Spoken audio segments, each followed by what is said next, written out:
Hello, everybody. How are you tonight? Hope everybody's well. I know it's hard to be well these days. All kinds of terrible things are going on. Like the Kenosha, Wisconsin situation.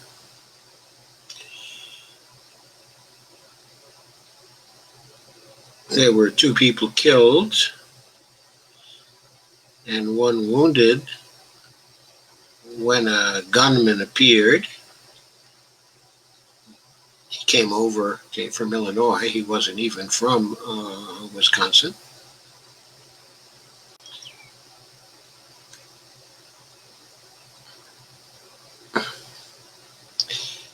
And he shot at some protesters, and he killed a couple of them. And now he's been arrested for murder. I won't be covering this in detail tonight, but it's just one of the terrible things that are going on. And Trump has already announced that he's going to send some troops to Kenosha in order to keep order. To keep order.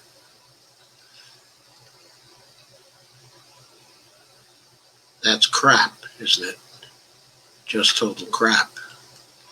Anyway, hi Kay, hi Dolores, hi Dale, hi Carmen, hi Lana.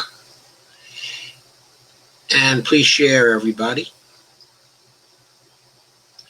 I'd like to have this shared far and wide as possible. So I thank you for all the sharing that you can do. That will be greatly appreciated. I see you do have a good many shares in there already, so thank you for that.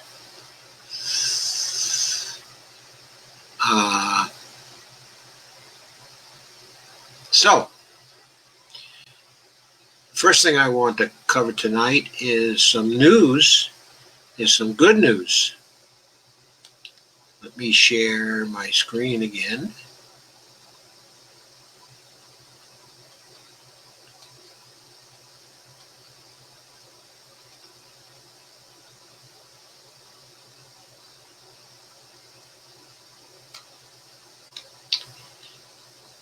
And the good news is that Alexandria Ocasio-Cortez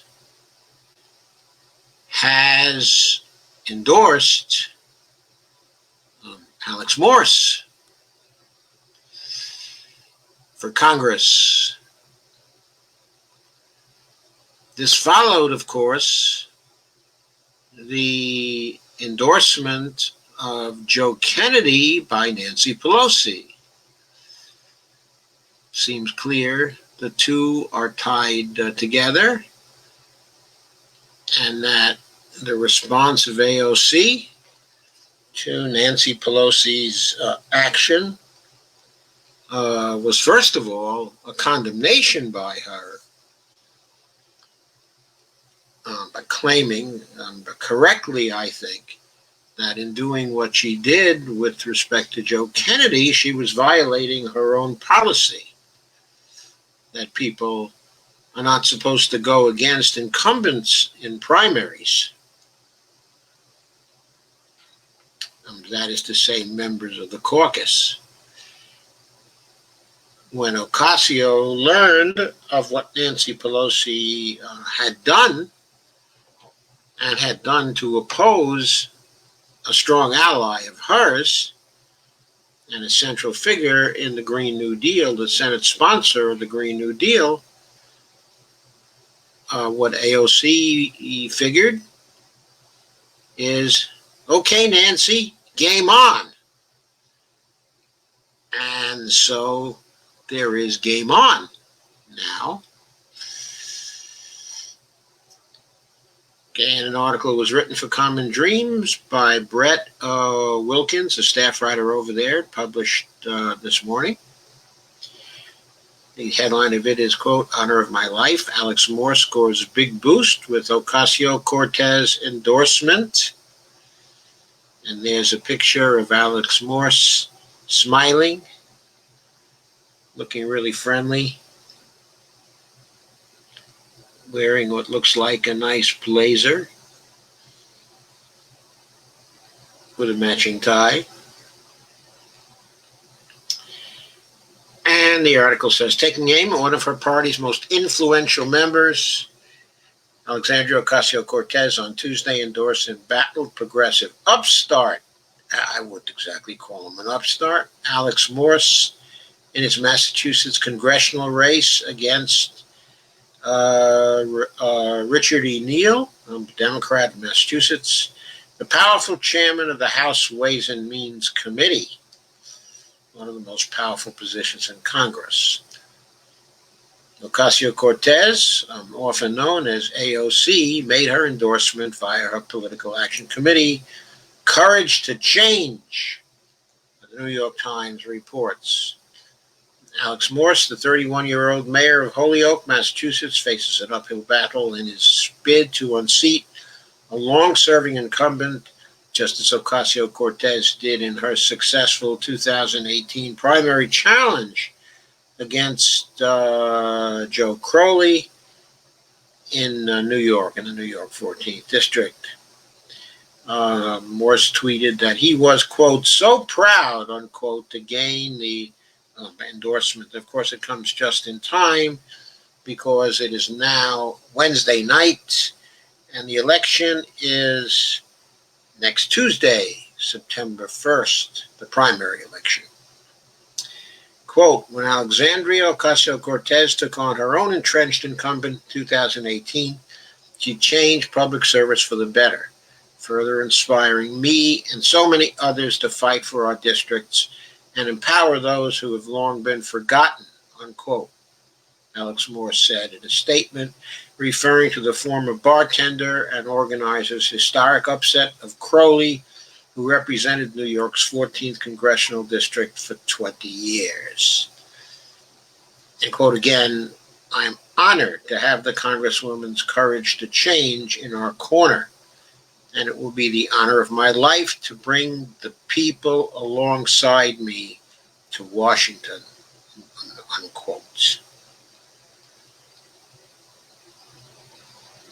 And Alex Morse tweeted all the above.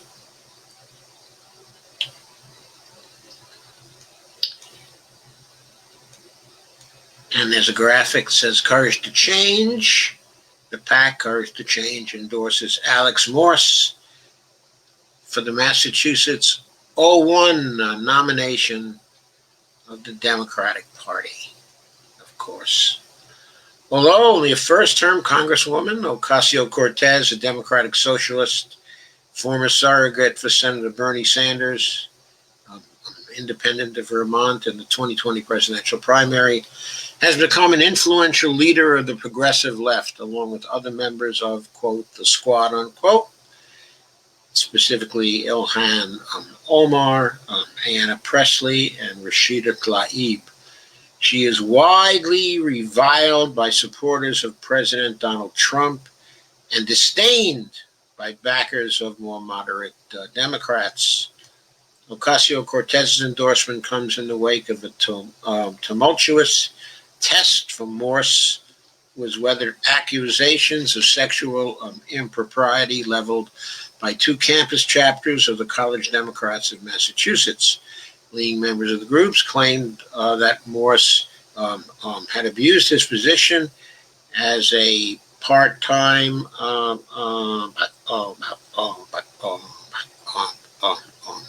as a lecturer at the University of Massachusetts at Amherst in order to pursue consensual sexual relationships with students. As the scandal broke earlier this month, Morse considered dropping out of the race.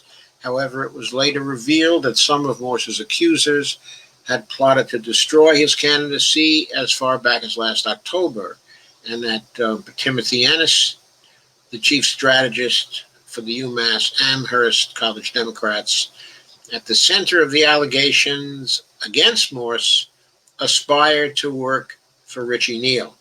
The Massachusetts Democratic Party announced in mid-August that it would investigate the matter following the September 1st state primary election. Yes, that is, it will investigate the matter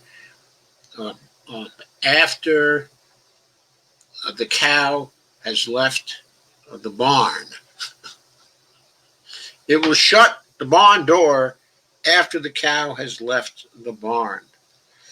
Neil, who is serving his 16th term in the House, that's 32 years, is the most prominent incumbent targeted by Ocasio-Cortez, who since taking office has been cautious about offering her endorsements to candidates. Courage to Change has endorsed fewer than a dozen candidates, including Jamal Bowman, who defeated Elliot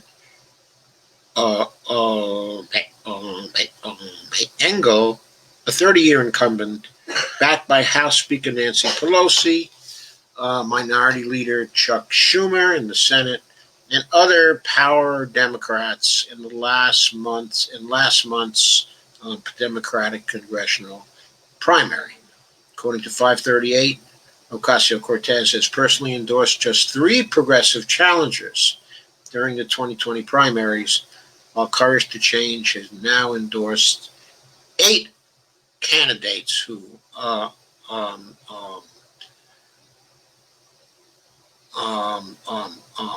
running on the progressive side. In comparison, Sanders has endorsed 5 candidates, as have the activist groups Justice Democrats and Indivisible, while the pro-Sanders group Our Revolution has endorsed 15. 2 of the 3 candidates personally endorsed by Ocasio-Cortez, Bowman and Marie Newman, who unseated anti-choice conservative Democrat Dan Lipinski, in Illinois, won their primaries. But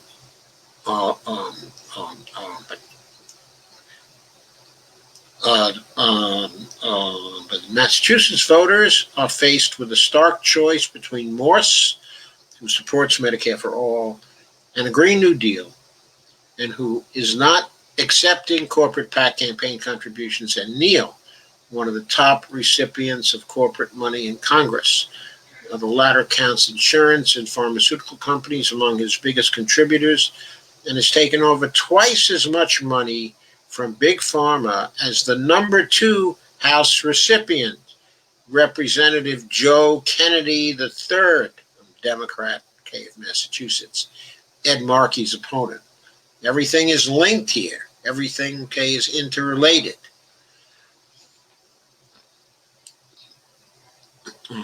Alex Morse also tweeted, "With our victory, we'll be gaining power because I'm taking you to Washington with me. We're going to Congress together, and we're going to use our power to fight for Medicare for all and a green New Deal." Hashtag Morse debate. Ocasio-Cortez's endorsement comes less than a week after Pelosi endorsed Kennedy over Senator Ed Markey in that state's primary for the Senate. No one gets to complain about primary challenges again, quote unquote. Ocasio-Cortez, who co-authored a Green New Deal climate the resolution with Ed Markey, tweeted on August 20th in response to the move by Pelosi, who, like other Democrats, has criticized members of her party for taking on incumbents. So at the CCC, when can we expect you to reverse your blacklist policy against primary organizations?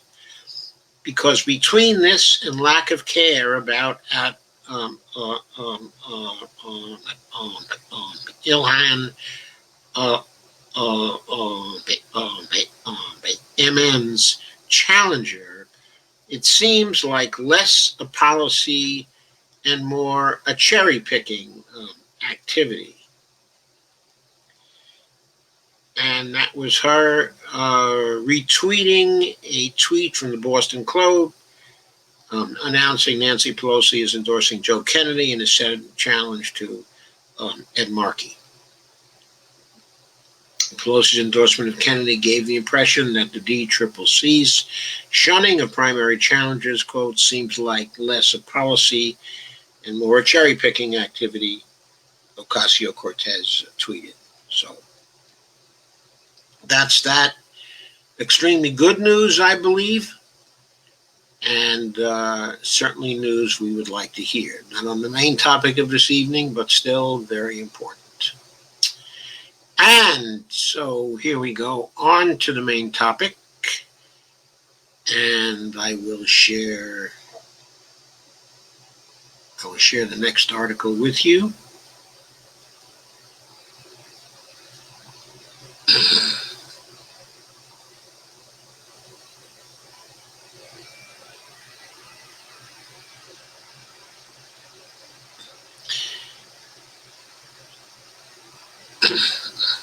This is an article about the DNC, where the DNC means the convention, and the Democratic National Committee as well. Despite the DNC focus on winning, quote, Biden Republicans, a new poll suggests that beating Trump, quote, is all about Democratic turnout, unquote.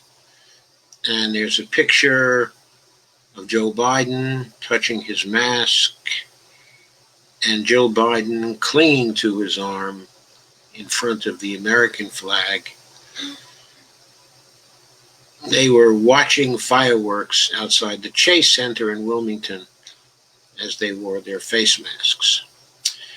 So progressives are raising alarm over new poll results from CBS News out on Tuesday, which suggest that the party's courting of moderate so-called, quote, Biden Republicans, unquote, while sidelining popular progressive proposals and voices, has not so far resulted in a groundswell of support for Democratic nominee Joe Biden from disaffected GOP voters. In a poll taken between August 20th and 22nd, after the DNC wrapped up last week, CBS found that just 5% of self-identified Republicans said they plan to vote for Biden in the November election. 93%, on the other hand, said they were planning to vote for President Donald Trump. Evidently, only 2% are undecided. The president also led by 10 percentage points, that is, Donald Trump led by 10 percentage points among independent voters who make up a plurality of U.S. voters.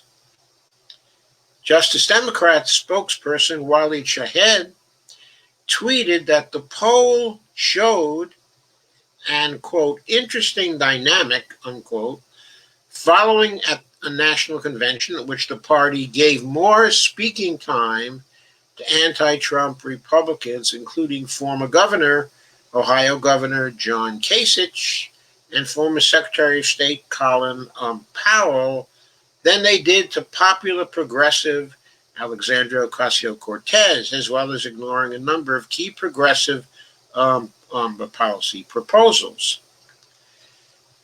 And Waleed also said, right now that's lower than the 8% of Republicans who voted for Obama in 2008, the 6% of Republicans who voted for Obama in 2012, and the 7% of Republicans who voted for Hillary Clinton in 2016. It's truly amazing, isn't it? Well, that same poll showed that, in spite of that, Joe Biden did have a 10-point lead in the national poll over Donald Trump, 52 to 42. 3% were not sure, and 4% were for someone else / third party. Biden's support within the GOP is now lower than the number of Republicans who voted for Clinton in 2016, according to the CBS poll, as well as those who voted for former President Obama in 2008 and 2012. CBS also asked conservatives, and moderates if they would ever consider voting for Joe Biden. Just 7% of moderates and 4% of conservatives said yes, while 77% and 95%, respectively, 77% gave moderates and 95% of conservatives replied, quote, "No, I never would," unquote. Journalist David Sirota, who served as a speechwriter and advisor for Bernie Sanders' 2020 presidential campaign, expressed relief that Biden maintained an overall lead in the poll, with 52% of respondents saying they plan to vote for the former vice president and 42% reporting they would vote for Trump if the election were held right now. But he noted Trump's, quote, "disturbingly big lead among independents," unquote. And he called on the party to rely on support from, not on support from anti-Trump Republicans and independents, but rather to focus on appealing to Democratic voters, including those who may not ordinarily vote. And, quote, said David, "defeating Trump is all about the Democratic turnout." Actually, he tweeted this. And, quote again, "Biden's support among independents in this new CBS poll is not good. That's really concerning."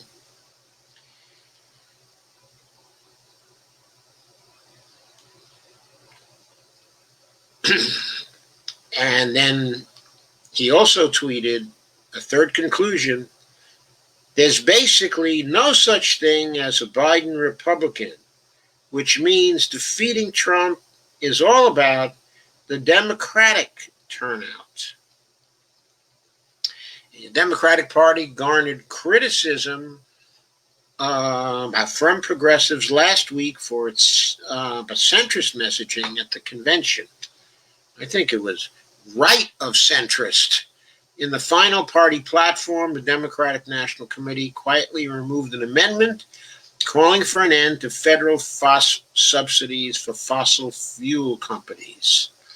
Stop the insanity, Democrats, resulting in a climate platform further to the right than the ones both Biden and vice presidential candidate Kamala Harris ran on during the Democratic primary. The convention left Ocasio-Cortez with the impression that as a young, progressive Latina, I was not the target audience of this convention. The target audience for this convention was white moderates who aren't sure who they're voting for in November, unquote. Quote, "I think we could have done more to rally turnout enthusiasm from our party's base," unquote. The Congresswoman wrote on Instagram after the convention.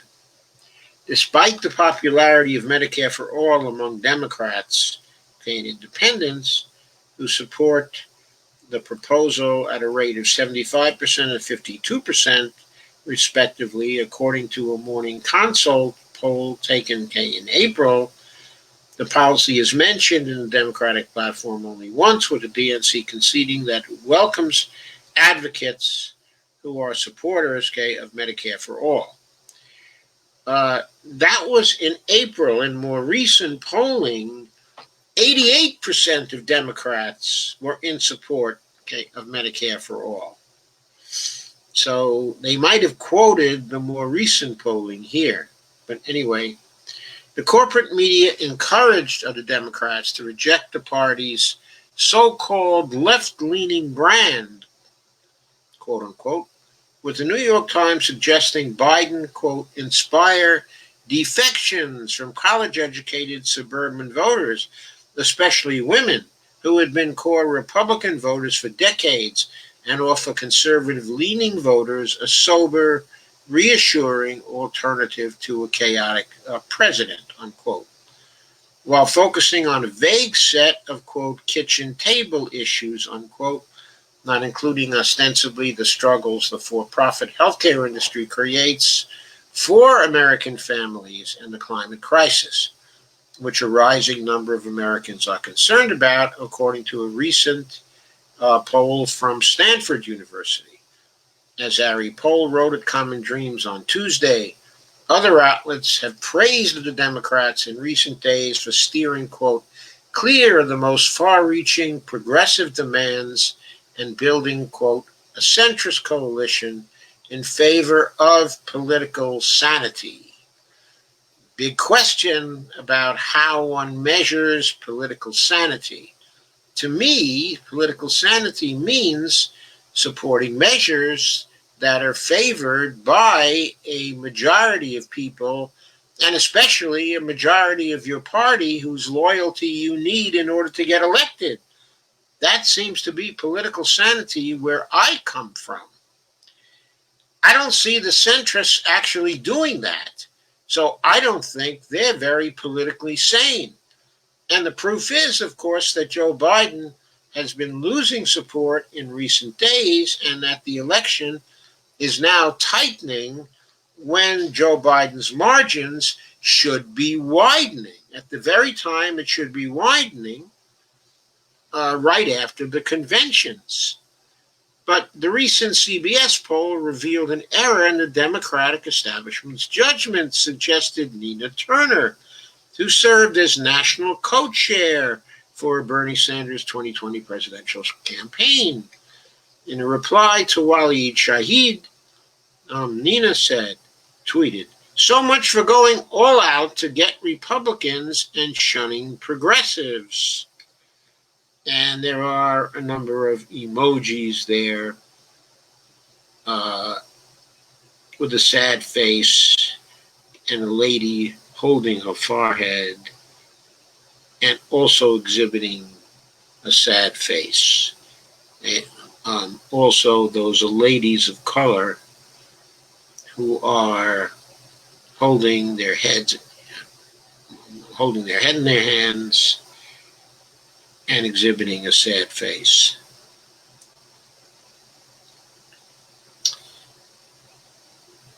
Anyway, the article goes on. At Common Dreams on Tuesday, the board chairman of the Patriotic Millionaires, Morris Pearl, wrote that while the Democratic Party has thus far failed to meet the 2020 moment, with the election on the horizon, there's still time to course correct, unquote. Quote, reversing some of the most egregious legislation of the Trump administration, like the 2017 tax cuts that amounted to a $1.7 trillion giveaway to the top 1%, is a start, unquote, wrote Pearl. And quote again, and the Democratic platform endorses this. But simply repealing whatever Trump has done is not a positive vision for the future. If ever there was a time to get behind big, bold economic policy ideas, like the Green New Deal or a wealth tax, or he might have added a Medicare for all, now is the time, unquote.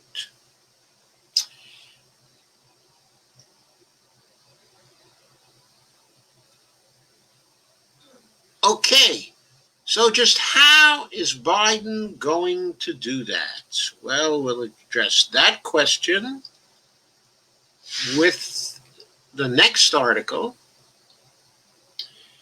Specifically, this is an article from the Fiscal Times.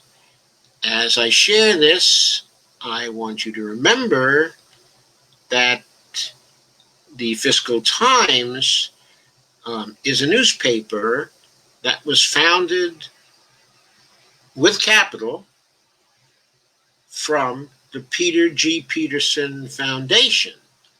I believe Peter G. Peterson was one of the founders of the newspaper.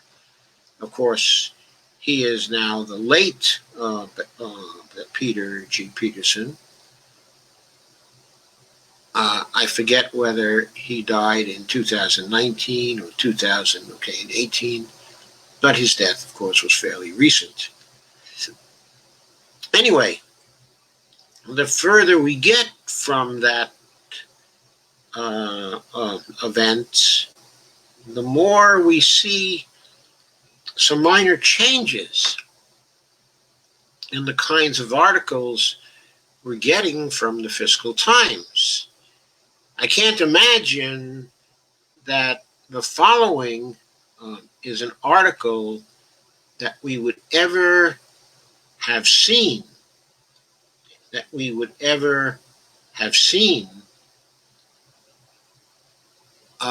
in 2010, okay, or 11 or 2012. I don't think we would have seen it even in 2019. But here it is in 2020. And this is again a measure of how much things have changed and of the progress that has been made by the MMT approach to economics. Sorry, I have to get back to, okay. The headline is, the U.S. debt is now larger than the economy. Does it matter? Does it matter? This was written by Michael Rainey on August the 25th, 2020. National debt is now roughly the size of the U.S. economy, crossing a threshold that has long worried deficit hawks and many economists. Yes, a threshold that has long worried the Fiscal Times.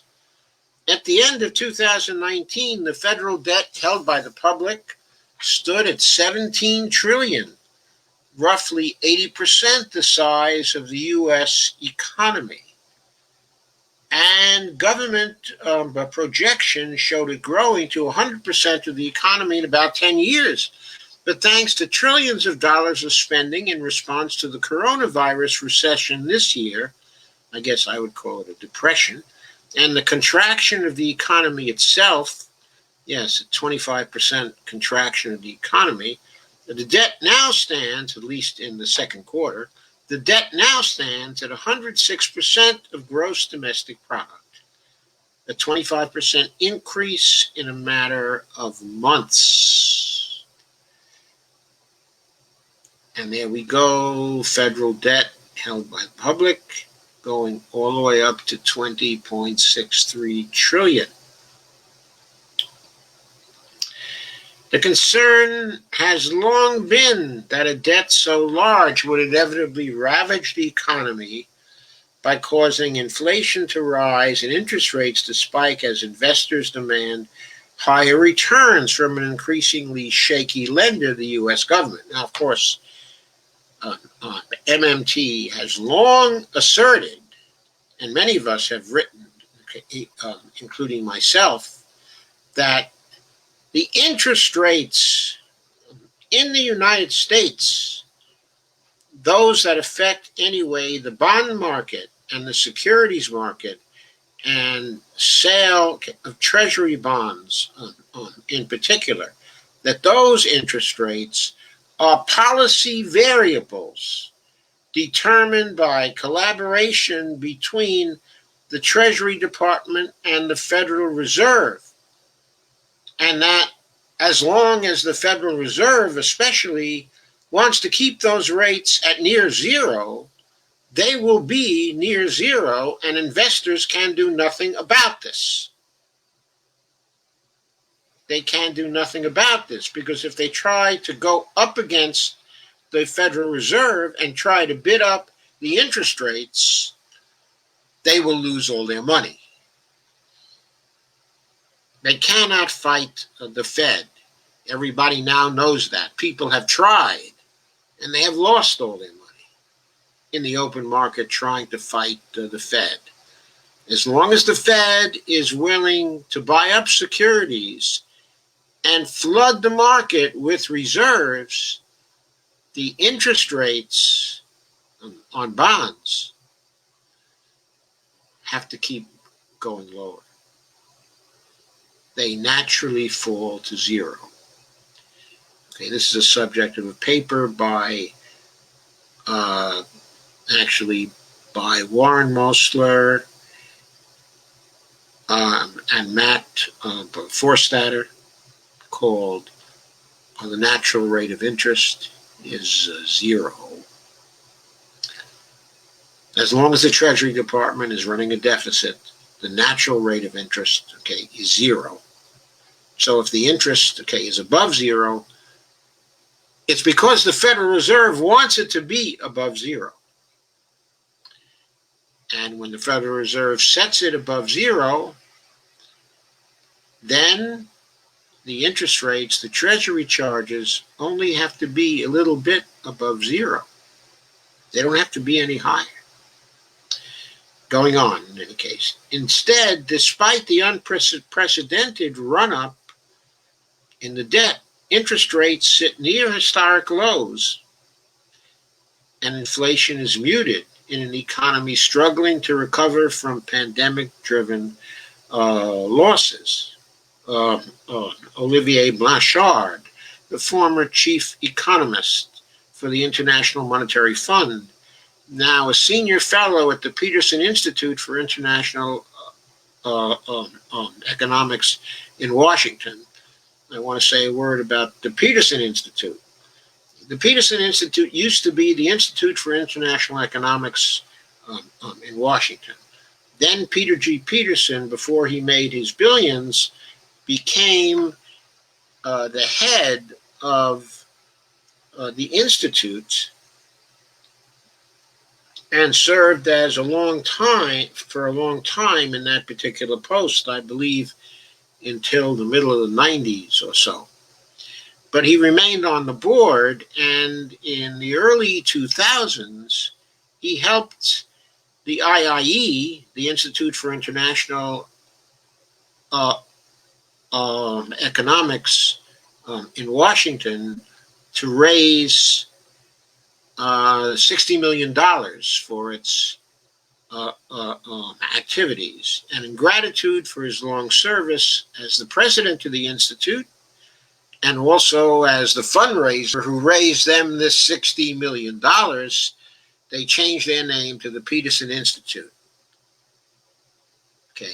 However, but Peterson never fully controlled that institute, which is a nonprofit, a think tank that had a lot of other prominent people in it, and had a reputation as a neoliberal think tank. In fact, as the think tank that birthed the set of ideas called the Washington Consensus that governs so much of the developing world through the capture by those ideas of the IMF and the World Bank and other organizations that were giving aid to third world countries.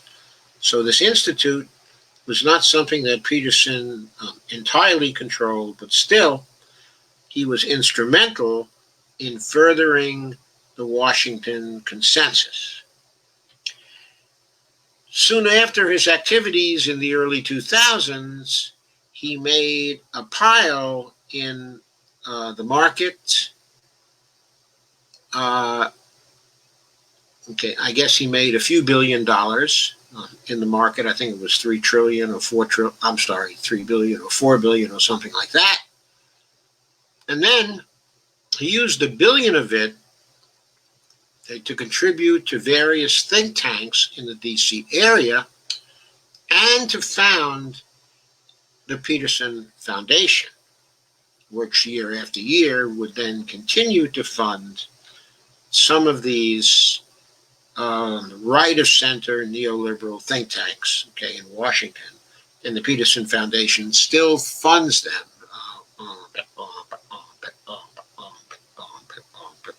today. And I think they continue to fund, in part, the Peterson Institute, but they fund a lot of other think tanks, too.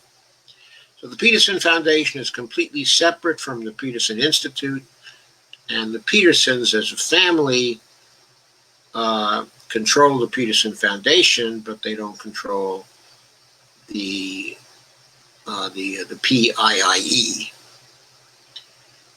So Blanchard, with that, his history, and with the Institute having a history of being extremely worried about austerity and debt and things like that, he's a senior fellow at the Institute, and he says, quote, "At this stage, I think nobody is very worried about debt," unquote, he said. And quote again, "It's clear that we can probably go where we are going, which is debt ratios above 100% in many countries, and that's not the end of the world," unquote. The article asks, what changed? Some experts say worries about the debt surpassing the size of the economy were misplaced, in part because of the role played by the Fed. Since March, the Fed has purchased more than $1.8 trillion worth of Treasury securities, providing the liquidity the Treasury needs to rapidly expand the debt without any apparent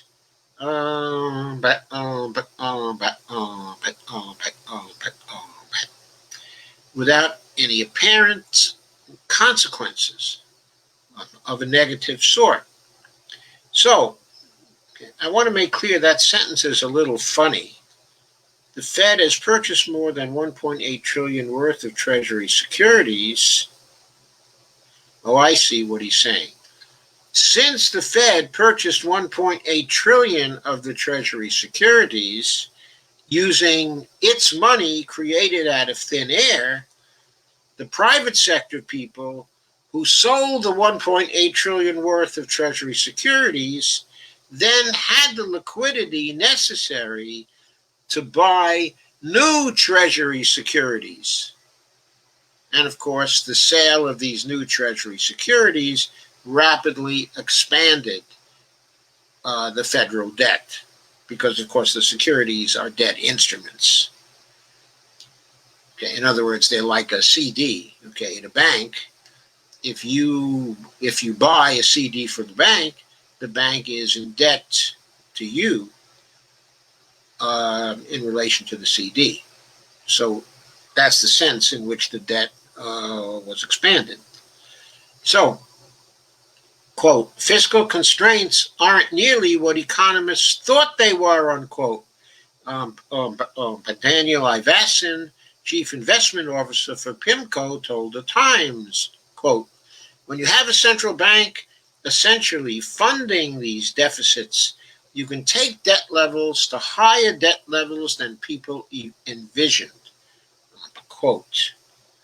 Now, how long has the central bank been funding the deficits of the United States? Well, the central bank has been funding the deficits of the United States at least since we became a fiat currency in the early 1970s. The central bank has always been funding our deficits. So what's changed? The understanding of what's going on has changed. But it's been going on for, 48 years? Anyway, critics in the modern monetary theory school, which holds that inflation is the main constraint on government spending, not the size of the debt, say that the mainstream economic models that link increased government debt with rising interest rates are just plain inaccurate. No, I don't think that's what we say. I think what we say is that they're just plain wrong. And the next quote from Stephanie Kelton does say, quote, "The whole premise that drives that deficits drive up interest rates, it's just wrong," unquote. And why is it wrong? It's wrong because even when deficits are accompanied by the sale of debt instruments. The interest on those debt instruments is determined by the collaboration of the Treasury Department and the Federal Reserve.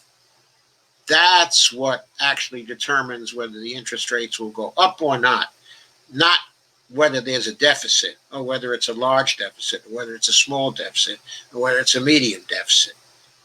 So, yes, it's just wrong. Stephanie Kelton, a professor of economics at Stony Brook and a leading MMT supporter, told the Times, the Fiscal Times, I believe, in this case. Okay, remember, this is the Fiscal Times, not the New York Times or the London Times. Still, some investors remain concerned about the possibility of a rapid rise in inflation driven by the tidal wave of debt-fueled spending, and that concern is showing up in soaring gold prices, among other things. Well, that's fine. It's fine that people might be concerned about it, but why they're concerned about it, that may make sense and may not make any sense. And some economists, the article goes on, warn that the growing debt will have to be addressed through higher taxes or reduced spending at some point in the future, even if the immediate effects seem to be benign. Some economists do warn that, but what is the opinion of the journalist, or what is the analysis of the journalist about whether the growing debt will have to be addressed through higher taxes or reduced spending at some point in the future? And by the way, are economists qualified to even make that particular judgment? Because if the interest rates on the debt, the interest rates are a policy variable, and if they can be kept at near zero for as long as the government wants to keep it that way, why would the growing debt ever have to be addressed through higher taxes or reduced spending? The answer? Only as a result of politics, only for political reasons. And economists are not qualified by discipline to make the political judgments about whether or when this is going to happen.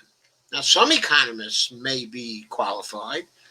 Stephanie Kelton, by now, has had a lot of experience in the political system and has picked up a lot of knowledge. But generally speaking, it is not the disciplinary competence of economists to be able to judge when and whether we're going to need higher taxes or reduced spending in order to address the growing debt sometime in the future, especially since there are other ways which we'll come to later to reduce the growing debt if it becomes a political problem. The final paragraph is on the political implications. Although many economists seem to have lost their fear of government debt, Republican efforts to limit the size of the next coronavirus bill are grounded in part in worries about adding another $2 trillion or $3 trillion to the national debt. But GOP lawmakers are finding little support among economists these days, including those on Wall Street. Quote, "What's very clear is that the U.S. economy has some room," unquote, said Rick Ryder, chief investment officer of fixed income at BlackRock, said to the Times, quote, "I would argue that we still have room now for another fiscal package," unquote.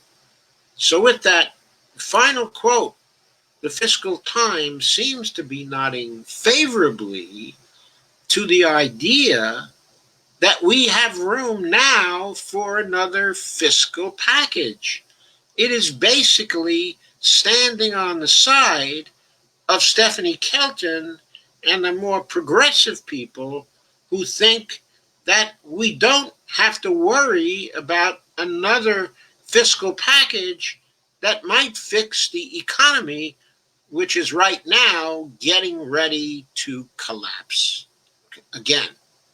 So what does this show? It shows that many austerity mongers, the Fiscal Times was an austerity mongering paper. Even many austerity mongers are now beginning to switch over to the idea that we do have room, that we don't have to worry about the debt.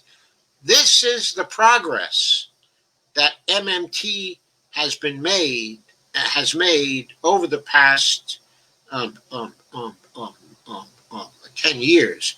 Very much of the progress has been due to the workings, the writings, and the efforts of Stephanie Kelton herself,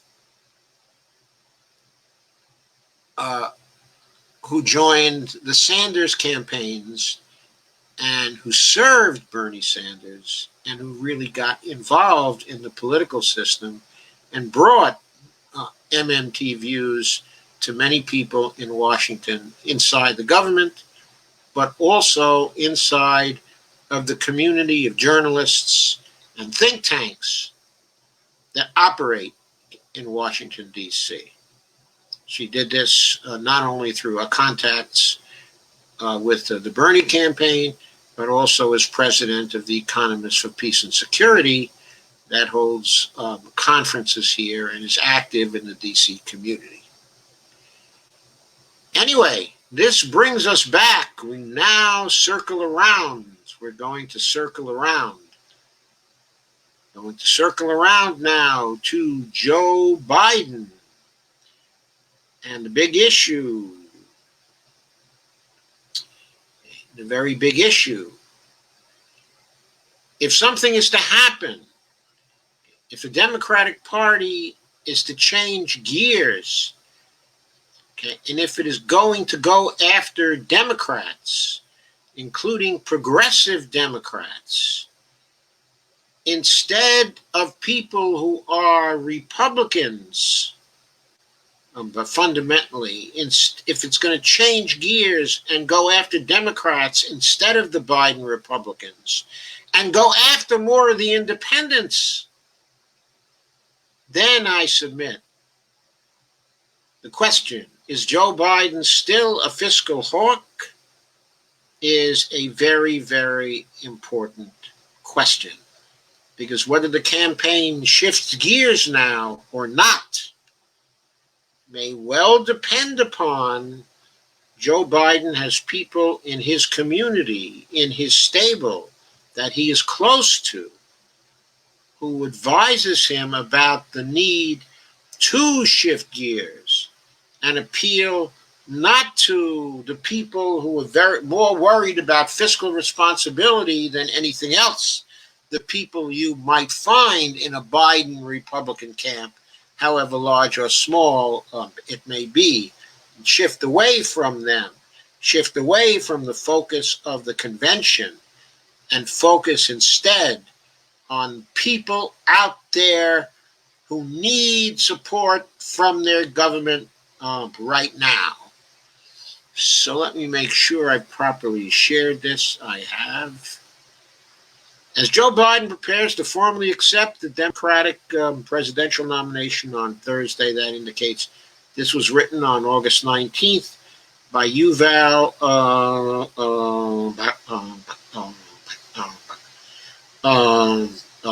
Rosenberg, who's a staff writer. In fact, I think he's the editor of the Fiscal Times at this point. As Joe Biden prepares to formally accept the nomination on Thursday, he'll be looking to convince Americans that he, not President Trump, is best prepared to meet this moment in history and tackle a public health crisis, the economic devastation it has wrought, and the financial, racial, and social inequities that existing long before anyone had heard of COVID-19. Biden has unveiled what his campaign has labeled a, quote, Build Back Better, unquote, agenda, calling for investments in manufacturing in the U.S., infrastructure and green energy, child and elder care, and addressing the racial wealth divide. But the Democratic convention, as is typical, has emphasized Biden's personal story more than his policy vision. As Michelle Obama put it in her speech Monday night, he's a, quote, profoundly decent man, unquote, the overarching message. He's a good guy, caring and empathetic, who understands the struggles so many now face and can restore some sense of normalcy to our Trump-tattered country, end quote. His campaign may have produced mountains of policy plans, but Biden does not have what could be described as a unified policy vision around which he is trying to unite the public, the Washington Post's Paul Waldman writes.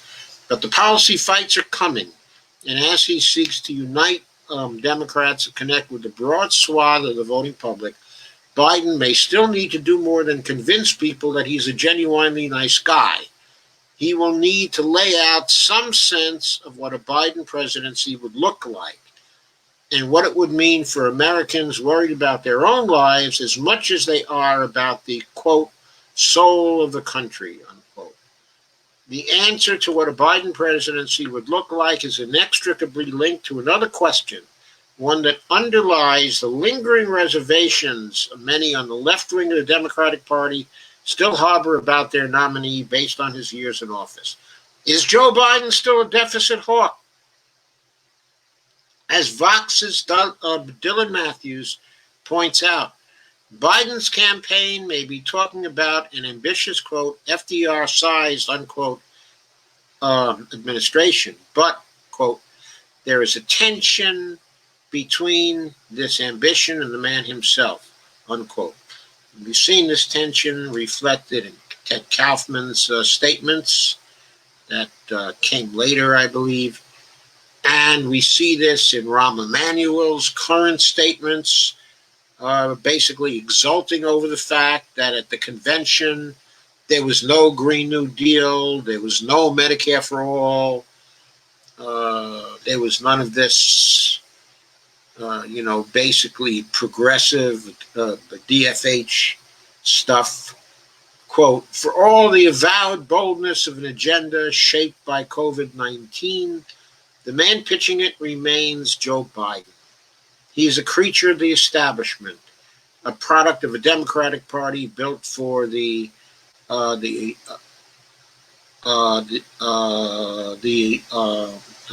relative boom times of the 1980s and 90s, a Senate from a less polarized era, and an Obama administration that believed it could transcend Washington.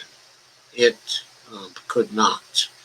I guess I have to point out here that when Washington began to become really, really polarized was after Newt Gingrich got control of the House in 1993. That was early in the 90s. And Biden lived through a period when it became increasingly polarized. And before he became the vice president, he lived through the period 2000, 2008, when it became even more polarized. So, he's a product of the Democratic Party, not only of the relative boom times in the 1980s, but also of the inflationary period of the 1970s, and to some extent of the 1945 to 1970 period when he first began to come into politics, came of age, so-called, and also a product of the transitional period and the polarized period. He's a product of all those periods. Quote, when you talk to his campaign, you can see glimpses of that Biden. Yes, he's proposing these multi-trillion-dollar plans, but his advisors insist he's a deficit hawk at heart. There are two visions of a Biden presidency One involves sweeping investments in clean energy, new jobs, and a fast recovery from the COVID-19 pandemic and recession. The other involves Senator McConnell forcing Biden into brutal, humiliating budget deals that usher in austerity and strangle the recovery in the crib, as what Mitch did to Obama, but which would never have happened to Obama if he had not practiced austerity in his very first term. As soon as he passed the Recovery Act, the stimulus bill, in 2009, he shifted gears to austerity from that moment onward. Yes, there were big deficits in 2009, but those were predetermined. And from that point forward, he played deficit reduction politics. That's why McConnell was able to force him into brutal budget deals. Remember, McConnell didn't even have control of the Senate until 2015. It was Democrats who had control until 2015. The Republicans gained control of the House in 2011, though. So in those years, it was other Republicans, including Paul Ryan, especially, who was forcing the Democrats into humiliating budget deals, forcing Obama into those deals. But with Obama's collaboration, because Obama wanted austerity during that time. Anyway, quote, therein lies the fundamental tension in Biden's candidacy. To enact his promised agenda, President Biden will have to be bolder than Senator Biden and Vice President Biden ever were, unquote. Yes, he will have to meet the moment. He will have to step up to the times.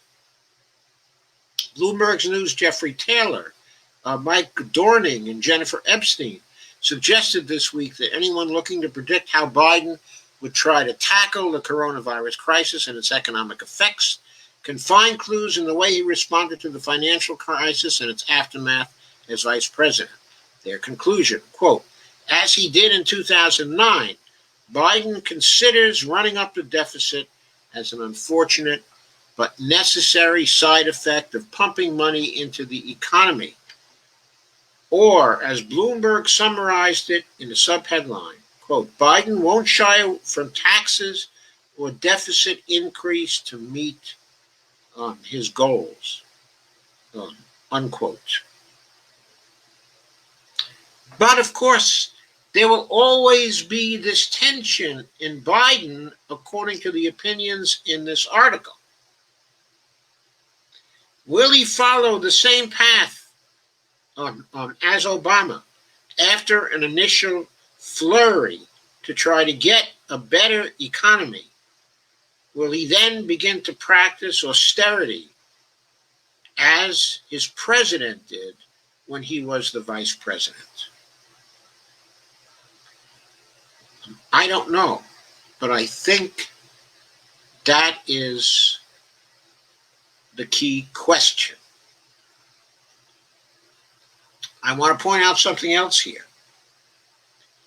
Is Biden really afraid of running up the deficit as a necessary side effect of pumping money into the economy? Because running up the deficit is not a side effect of pumping money into the economy. That is pumping money into the economy. Deficit spending pumps net financial assets into the economy.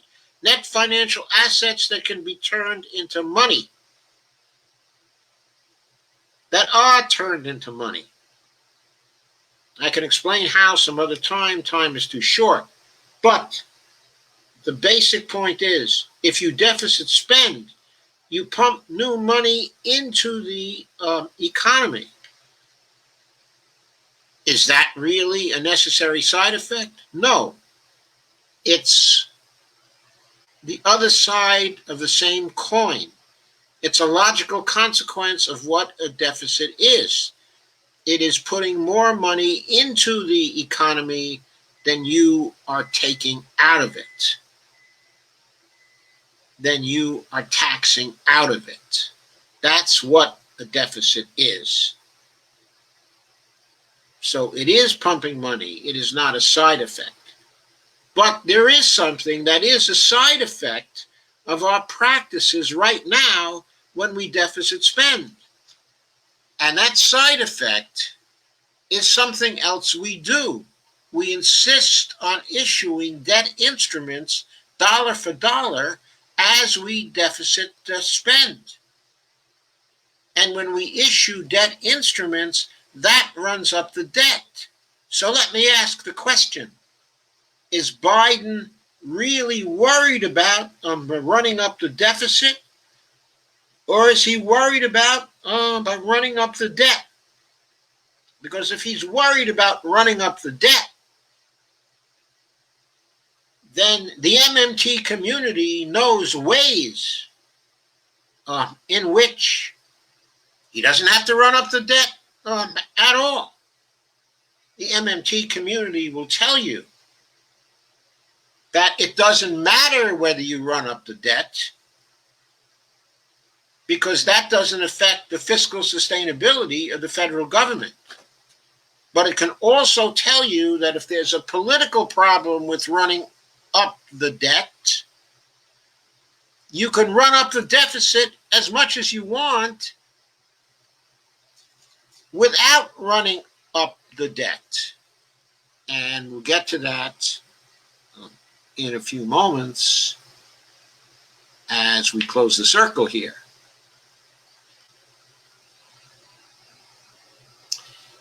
But first, I want to take us into another wrinkle, which is, of course, maybe I shouldn't say of course, but which is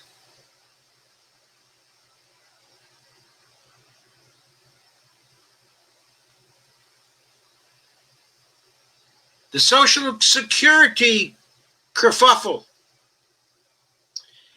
This was done at Common Dreams.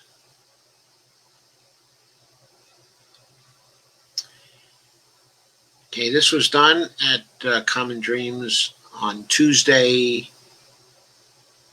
August 25th, just yesterday, by Jake Johnson. Confirming progressive warning, Social Security actuary says Trump payroll tax cut would effectively destroy the program by 2023.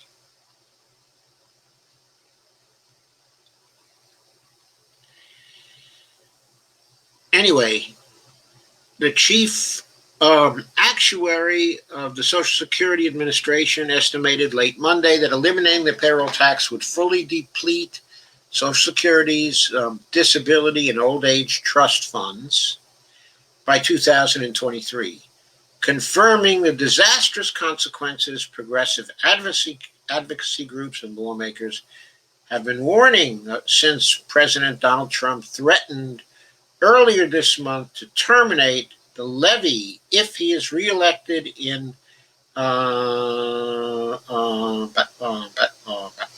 November. In a letter to Senators Van Hollen, Sanders, Ron Wyden, Chuck Schumer, Stephen Goss, the SSA chief actuary, wrote that scrapping the payroll tax would permanently deplete the Disability Insurance Trust Fund by mid-2021 and the Old Age and Survivors Insurance Trust Fund by mid-2023, quote, with no ability to pay the benefits afterward. Why would there be no ability to pay the benefits afterward? Because what Stephen Goss is assuming is that the only way to pay the benefits is through the payroll tax. The letter comes after the group of Senate lawmakers asked him to analyze hypothetical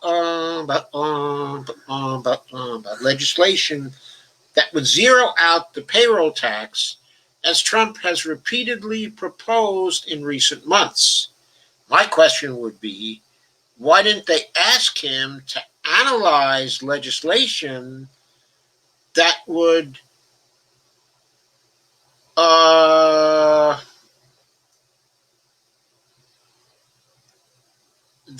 be able to pay the benefits for Social Security in the event that the payroll tax was removed by Donald Trump in the future?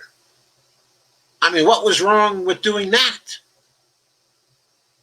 That is, the letter was biased because it made the assumption that the only way to pay for Social Security is through the payroll tax, which, by the way, doesn't even pay for Social Security. How do we know it doesn't pay for Social Security? Because the trust funds are just an accounting record. They're just an accounting record. Or theoretically, they are securities that earn interest. Okay. But in reality, they don't sit in any bank account. They don't exist in any bank account. They exist as an accounting record at Treasury and at the Social Security Administration. They're a record of what Treasury owes to Social Security. And they are a record because the payroll tax itself, as the tax is settled by the Federal Reserve, that tax money is destroyed as the Federal Reserve is crediting the Treasury spending account with new money that is being created by the Federal Reserve under the authority it has from Congress to create new funds in bank accounts. The tax money is never used for spending on Social Security. The tax money is never used for spending on anything else. The tax money doesn't pay for anything. So, the broader overriding issue is about how we ought to fund Social Security going forward. I've covered that a lot of times in previous streams, so I'm not going to spend a lot of time here, in covering that. But I think that is the real issue. That is the real issue. The maintenance of the trust funds is a subsidiary issue that assumes we should not change our current arrangements because it assumes the fiction that the trust funds pay for anything, that in the trust funds there are actual reserves, there are dollars. There are no dollars in the trust funds. The trust funds are an accounting record. Now, Nancy Altman, president of advocacy group Social Security Works, said in a statement, Goss's assessment further substantiates what Democrats and Social Security advocates have been saying for weeks. Donald Trump's plan to terminate Social Security's dedicated funding is no dedicated funding. If he is reelected, would destroy Social Security. No, it would not. If his plan to terminate Social Security's, quote, dedicated funding, its trust funds, were enacted by the Congress, then of course Congress would have to appropriate funds for Social Security on a continuing basis. In previous live streams, I've outlined how that would be done. It is also outlined in Stephanie Kelton's book, on the deficit myth.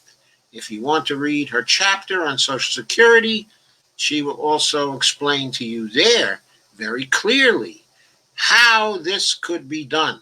Bottom line, the trust funds are not necessary. In saying this, I am not attempting to take the part of Donald Trump in something. And I don't think I'm taking his part, in something. Because he probably would remove the payroll taxes and then not want to enact anything else that would appropriate continuing funds for Social Security. That's probably true. But of course, what Congress does is not solely up to him. It's up to us. Now, it may be true, as Altman warns, that if Donald Trump should win re-election, that Social Security will be at his mercy, because he may have enough of a mandate to get rid of the present fictional way we have of funding Social Security and putting in barriers to Congress appropriating Social Security benefits each year in the course of its other federal appropriations. But of course, I agree with Nancy Altman that the worst thing we could do would be to elect Donald Trump, but not because he would like to remove the trust fund, because he is unwilling to replace payroll taxes with other legal specifications that would provide for payment of Social Security benefits going forward. So there it is.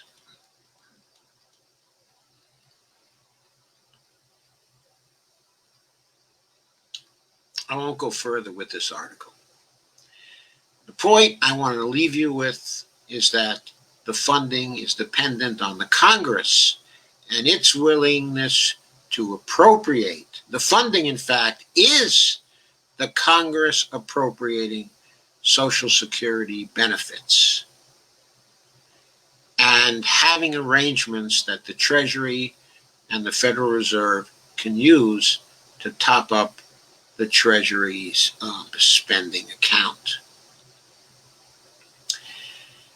So getting away from the Social Security issue and getting back to the issue of Joe Biden and what he is likely to do in the future. It may be necessary, or it may come about, that one of the things he may want to do in the future is to change the way we provide for Social Security benefits.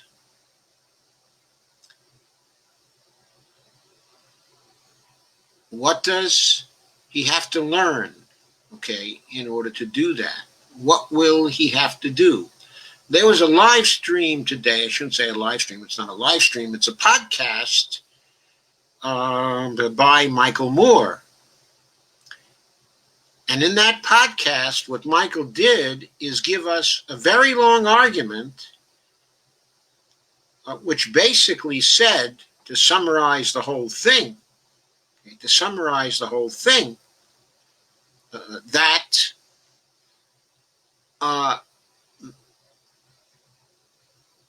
it really isn't up to Biden what happens. Even if he should win the presidency with Harris, it's not up to them what happens.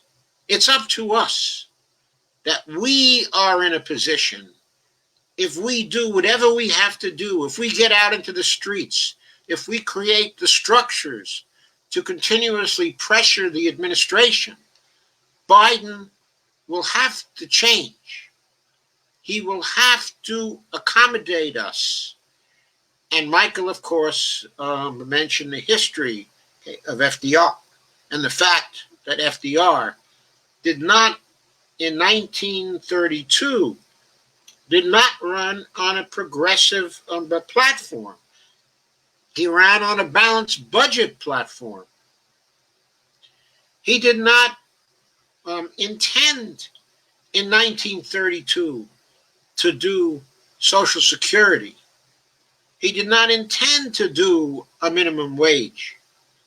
He did not intend to do the variety of public works programs that he passed, the infrastructure program that he passed, the regulatory programs that he passed. He didn't intend to run the deficits that he eventually ran. He was brought to those places by events, by reality, and by public pressure. And Michael argued very, very eloquently that we can do the same thing with Joe Biden. And the argument was very, very convincing,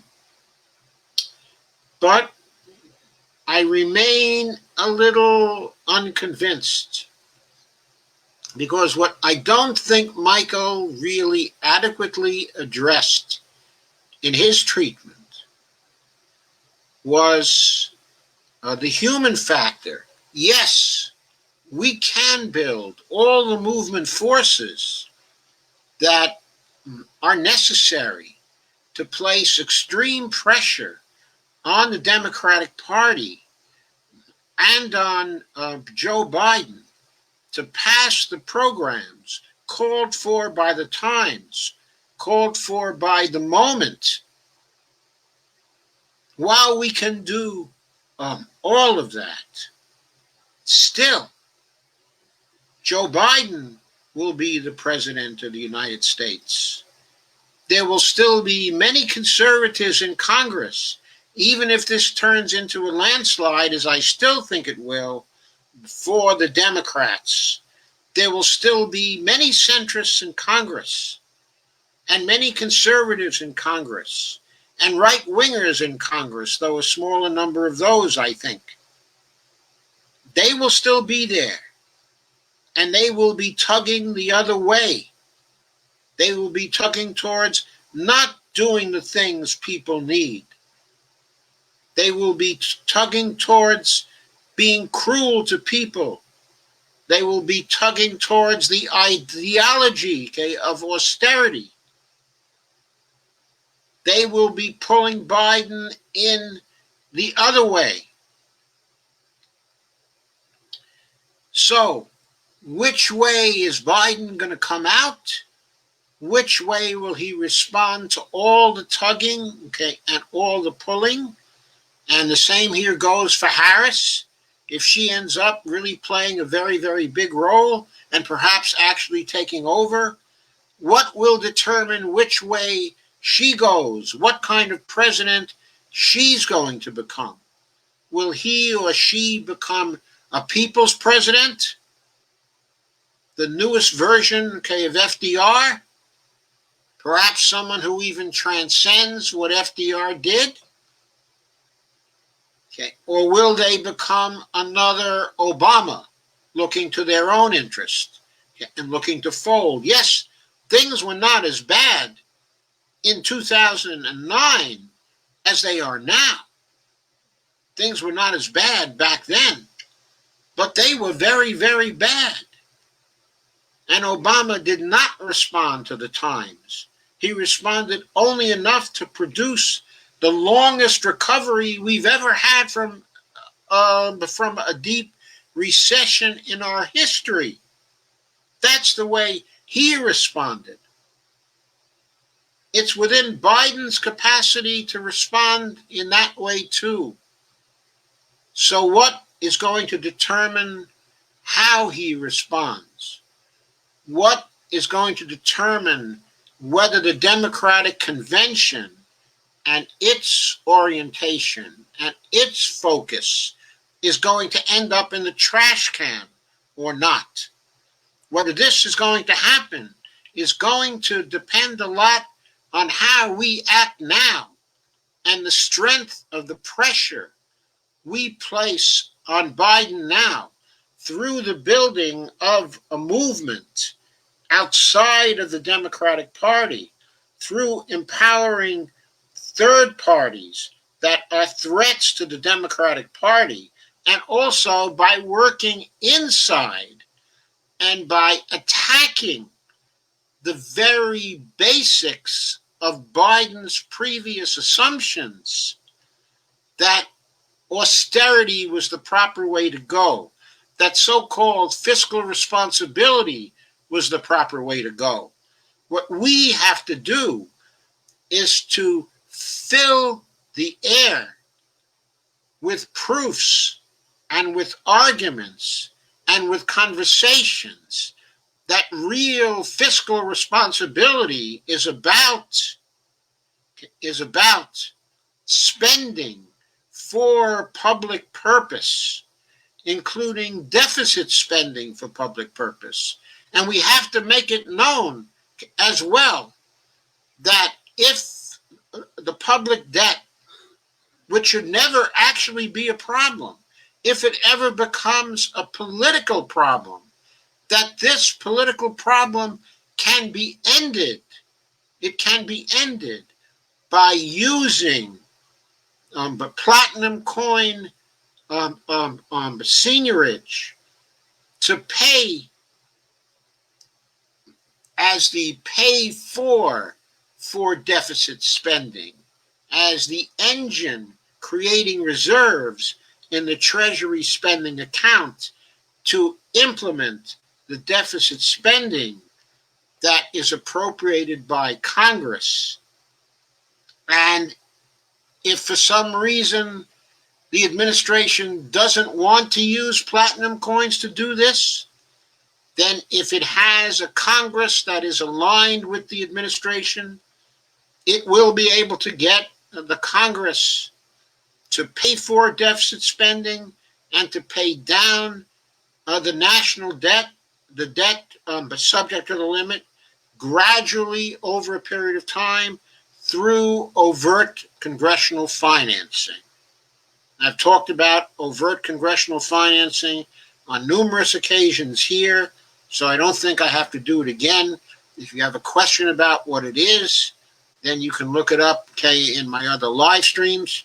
But the basic point of it is that Congress, when it appropriates spending, which is basically the funding act, what it can add to the funding act is specific instructions to the Federal Reserve to create new reserves in the amount of the appropriation in the Treasury spending account as soon as the appropriations bill is passed and becomes the law of the land. And if that is done, the national debt can be paid off as it falls due without issuing any further debt instruments, gradually over a period of time, so it is no more inflationary than the normal practices of rolling over the debt, so that it is no more inflationary than what we do now. And overt congressional financing can also provide for paying for any further deficit spending that Joe Biden wants to do, no matter how great that deficit spending is. If he wants to run a $7 trillion deficit in 2021, he can run a $7 trillion deficit in 2021, either through platinum coin seigniorage or through overt congressional financing. And while he's doing that, he can arrange to pay off all the federal debt that is due in that year, in the year of that appropriation. So as a political issue, he'll not have to worry about the deficit. He will have to worry about inflation, but there are ways to control inflation. We know what they are. We can take them up in future places, but the important point here right now is that it is probably actually the debt that Joe Biden is worried about. That he grew up to fear debt. He comes from a relatively poor family, from a working family. He probably grew up to fear debt. And when he first came into Congress, there were great concerns about the national debt, the size of the national debt. When he was living through the fiscal responsibility period of the 80s, where Democrats were trying to gain an advantage over Reagan by constantly talking about the increasing debt, he was socialized to that. During the 90s, the Clinton administration was always concerned about the debt and the political issue of the debt. So that is undoubtedly what Joe Biden is concerned about, that the Republicans will make a huge issue of the national debt. But the fact is, he can decouple the issue of the debt from the issue of the deficit. And the deficit without increasing debt has no teeth as an issue, because the deficit is pumping money into private sector pockets. And everybody loves that. That's what the deficit is. By decoupling the issues, he can make people learn to love the deficit, to realize that it's a contribution to the private economy. And he can make people learn to love platinum coin seniorage and overt congressional financing, because using those methods, he can pay down the national debt gradually until after the longest lasting bond that the Treasury has issued is paid off, the national debt will fall to zero. And if for some reason, and there are reasons why the federal government might not want it to fall to zero, it can arrange for some of the debt to not be paid off.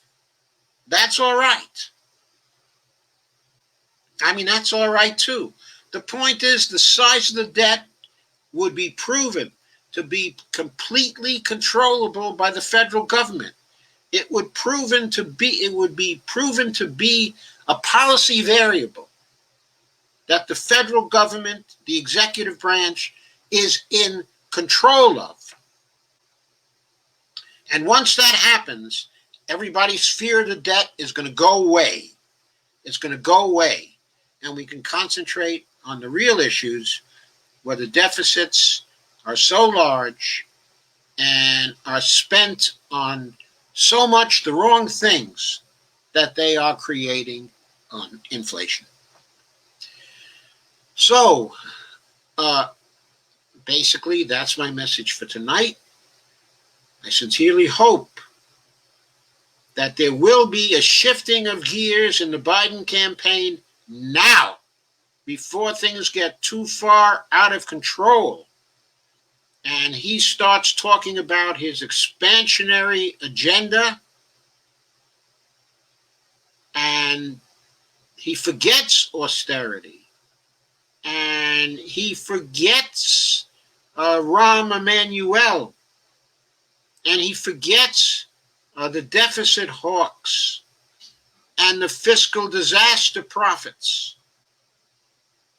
And instead, he reels in Ted Kaufman, his friend, and he sees to it that Ted Kaufman, as his transition chief, not only sees to it that Biden's former chief economist, but Jared Bernstein, gets on the National Economics Council, but that he also sees to it that Jamie Galbraith and Stephanie Kelton also get on the National Economics Council as well. That would be very, very important for Ted Kaufman to facilitate. And that kind of advice they would give is the kind of advice that could see Joe Biden spend what he has to spend to put through the Green New Deal and Medicare for all and elimination of student debt and free tuition and paid family leave and all the other things we need to see to make our country the place we want it to be. Thank you. Thank you very much for coming. Thank you very much for staying. I will now consider your comments. Lana says, that guy is with a group that the cops are working with. That guy is the murderer in Kenosha, Wisconsin. Carmen says, yeah, like the cops took Ruth to Burger King.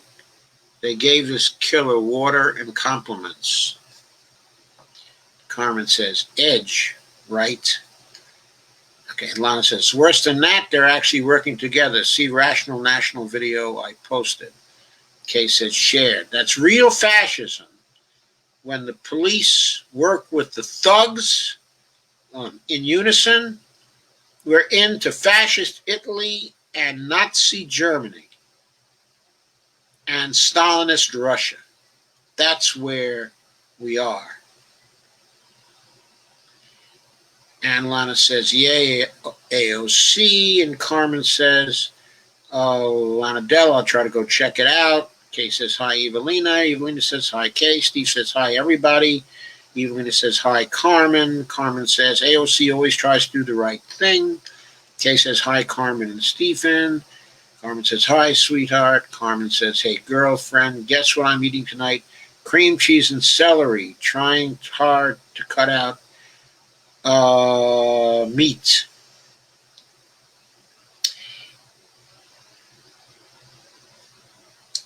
Hey, Carmen.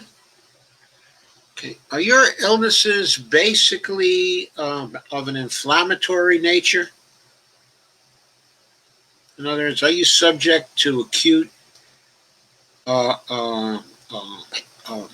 inflammatory disease of a very generalized kind? If so, you might want to look up the Budwig diet. BUDWIG. It's primarily an anti-cancer diet, but what it does inside the body is not only to directly fight cancer, but to cut out inflammation in a big way. It is anti-inflammatory. And it eliminates both meat and also largely dairy products, except for cottage cheese, which is mixed in a blend with flaxseed oil, which changes the chemical character of the cottage cheese.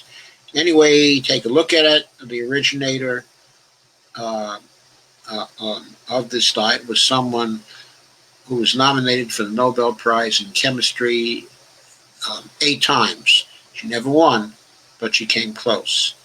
And she was the discoverer of omega-3. Evelina Pont says, can't imagine anyone having disdain for AOC, but there you go. Carmen says, I bet that's what's happening with Buttar too. Some sort of plot to bring down his candidacy. Yeah, I thought so too. I think so. Now, I think certainly Pelosi, it was meant to be in support of Nancy Pelosi, for sure. Stephanie said, shared. Evelina says, very possible. Thank you, Stephanie, for sharing. Carmen says, same. Are you feeling all right tonight? And Carmen says, wow, love that progressive Morse code. Carmen says, arg, my blob of cream cheese rolled off of my celery stick on the floor. Oh, you mean you got so excited about the live stream that The blob of cream cheese rolled off your celery stick. Okay, and Lana says there was a question on Twitter, why aren't third-party candidates included in the polls? It's part of a plot to keep third-party candidates down.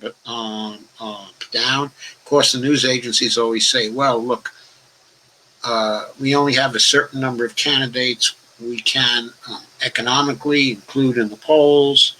And, these candidates have no traction at all. They have no chance at all. So this is about the people who have a chance in the polls, and that's why we don't include the third-party candidates in it. That's what they're going to say, completely ignoring their role in keeping third-party candidates suppressed.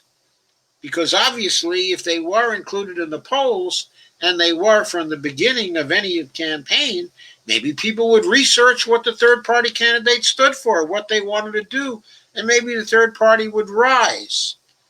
So, basically, the mainstream media has decided that it's going to be an official part of the two-party system. It's going to be part of the engine, part of the architecture that enforces a two-party regime. I don't think that should be their role, but that's the way they define their role. That's probably because they're all owned by very rich people. Carmen says, damn, out of cream cheese, still a lot of celery. Carmen says, good question. Evelina says, where many progressives are turning. And Carmen says, Evelina Punt, yes, I think Greens are going to get the 5 or 15% they desperately need, in this election year. I'd be ecstatic if they got 5%. That would be hard enough. It's been so hard for them, just so hard for them. I mean, some of their candidates have been pretty good. They're good people. If they were getting any kind of publicity at all just because they were running, if the mainstream was fair, some of these people would have made it to 5%. They would have made it to 5%. Certainly, Jill Stein, she was running against Hillary Clinton and Donald Trump, two of the most hated people in America in 2016. Jill Stein certainly would have made it to 5% if anybody knew who she was. Carmen says, so many outlets reported that DT is already whipping HRC 2.0, otherwise known as Biden. Carmen says, oh yes, we need the Green New Deal yesterday. It's so humid here right now, it's suffocating the plants. Even my alone is looking so sick. Lana says, just got a notification that someone committed suicide in downtown Minneapolis and now unrest. God. Carmen Muna says, related to protests. Lana says, the man shot himself. Carmen says, what site, but do you follow that gives you updates while watching live streams? Lana says, local news channel. Carmen says, thank you. Lana says, fighting the feds sounds like a losing proposition. It is a losing proposition. Evelina says, he take the billions with him when he passed. No, he left them to his, I think he had 2 living sons, and I think he also might have had a daughter. And, of course, he had invested a bunch of money in the Peterson Foundation. So that continues on. In other words, they received, I don't know, 600 million, 700 million, something like that. It was said at one point that he actually invested $1 billion in that. I'm not sure that he did invest $1 billion only in that particular foundation, but it was a big pile. And their annual fiscal summits every year are quite lavish. In fact, it was quite a joke when the first of the fiscal summits was scheduled for early in 2010. Given the people he invited to that summit who get big speaking fees, I'm quite certain he must have spent 200 to 250,000 on that particular conference. And our poor teaching counter conference at George Washington at George Washington University, just across town from where he was, not very far across town even. We had something like $5,200 to spend on our conference. I think we did a much better job than his for that money. And Chuck Bakudna says, Joe Biden's a losing proposition. I thought the undemocratic party had reached rock bottom in 2016, rigging the primary against the guy who was filling arenas to foist the heartless destroyer of Libya on us. They have outdone themselves. Yes, they have. They have. Lana says, someone tell Pego Pelosi, otherwise known as Pegosi, that Peterson isn't worried about the, quote, debt, unquote. Well, Peterson isn't worried about anything anymore. But maybe his son, Michael Peterson, is still worried about the debt. I don't know to what extent the Fiscal Times is independent these days. I think it got an initial stake, from Peterson, but it might be self-supporting now, and maybe Michael Peterson doesn't have a great deal of influence over their views anymore. I don't know. I can't say. All that I can say is that I've been noticing a fairer treatment of deficit spending in their pages of late. Carmen says, careful, the Winn-Dixie app behaves like a virus. Evelina says, she won't hear it. Laugh out loud. And Lana says, thank God the understanding is finally changing. Lana says, Carmen, you must be in the South. No Winn-Dixie around here. Sandy Degg says, hello, Sandy, how are you? Carmen says, girl, I still get pummeled every day by the ignoramuses over MMT. That's going to go on for some time, probably for another year, year and a half, 2 years, something like that. But it looks like it's on the way out. Lana Dell says, yes, deep South Miami. And Chuck Kudina asks, you seriously believe that Biden won that primary fair and square? No. I believe the primary was rigged. I believe there were huge discrepancies between the exit polls and the final results. I believe it was machine rigged, no question about it, and voter suppression rigged. And I believe that there were hundreds of thousands, maybe millions of ballots that were thrown out that might have been for Bernie Sanders, and that it was rigged in that way too. Carmen says, no, of course not. Evelina says, there are a lot of people who don't think he won fair and square. And Sandy says, as Joe said, the numbers didn't add up. No, they didn't add up. Carmen says, 9,000 students already have COVID since school started in Florida. It's just amazing. I mean, it's ridiculous. Solana said, Chuck, who said he did? Mark Peters said, take this crap off this page. It doesn't belong here. What crap, Mark Peters? What are you talking about? Sandy said, lovely. I go back on the 8th. Scary. Here in Virginia, people aren't really going back. In other words, they're having distance learning. I don't think they're actually going into school. I don't think my grandchildren are going into school. Not from what I hear from my son. Evelina says, nobody in Dr. Joe's group. Lana says, but Carmen Muniz, Carmen, my MMT comments wiped off from Tom Hartman's Facebook Live twice in a week. I give up. Who's the administrator of the Facebook Live at Tom Hartman? Carmen says, no. Sandy says, yep. Carmen says, but Talana, so who is censoring them and deleting them? Is it YouTube? No, it was on Facebook Live that Lana got that. Evelina says, obsessed with wanting to tax the rich, what they should do they keep shunning MMT, which says taxes don't fund Fed programs anyway. Evelina says they can't walk and chew gum at the same time. Not a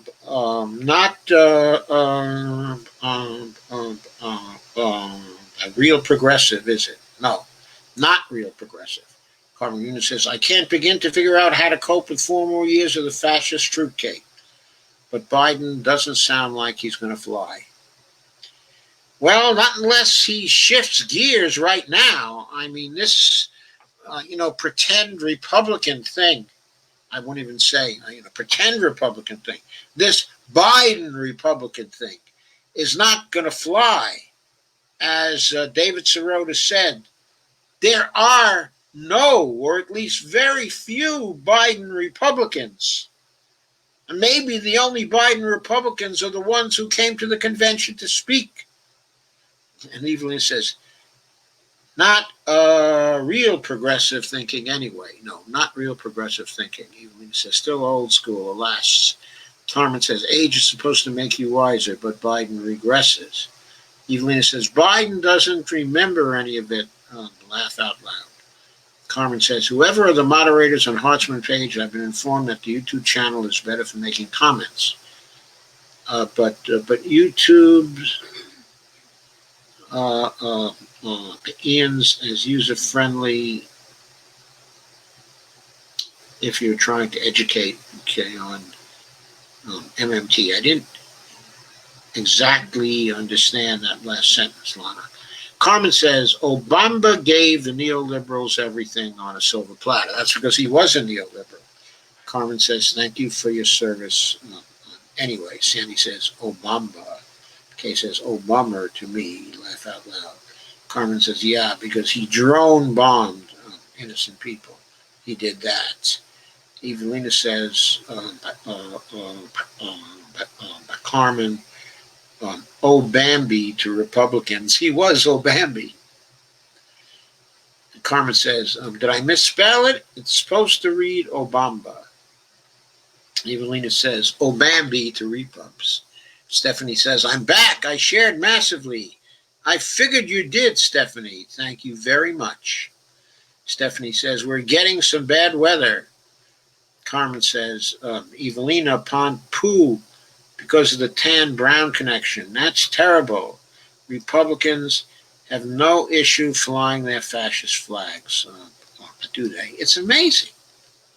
It's amazing. Stephanie said, Category 4 hurricane hit in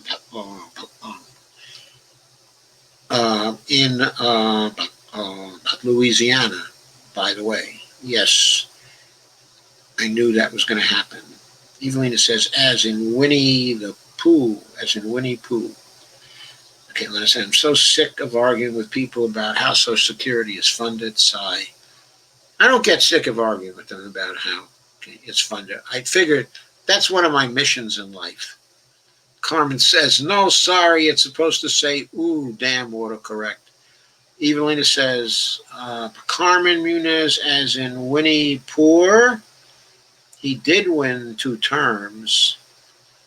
Carmen says, it hit already. And Evelina says, Carmen Muniz, as in Winnie Pooh. He won 2 times. Carmen says, yes, all day yesterday and the day before. Evelina says, Carmen, haha, that's okay. Stephanie says, Carmen Muniz, the weather here in Arkansas is getting worse. It's supposed to for a couple days. Yeah, I'd probably end up petering out somewhere in Arkansas, in Tennessee. Carmen says, the migraines from hell, I bet. Kay says, Mark Pocan told Tom Hartman today that he's reading Kelton's book. Good for him. Good for Mark Pocan. Mark Pocan's a good guy. Maybe Tom Hartman will read Stephanie's book. He probably figures he doesn't have to read it because he talked to her a couple of times. Evelina said, Pooh is brown, laugh out loud. He is. Carmen Muniz says, Pooh is brown in any case, laugh out loud. Carmen says, silver lining.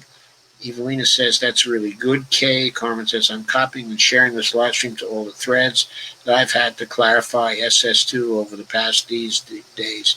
Gee, people are stubborn. Kay Clark writes, says, they take away my piddly SS away, I'm screwed. Yeah, everybody's screwed if they take away our SS. Carmen says, they won't take it away, they'll privatize it. What they'll probably do is be cute. They're always cute. What they'll do is they'll privatize a part of it and make it unavailable except through the private sector for people over a certain age.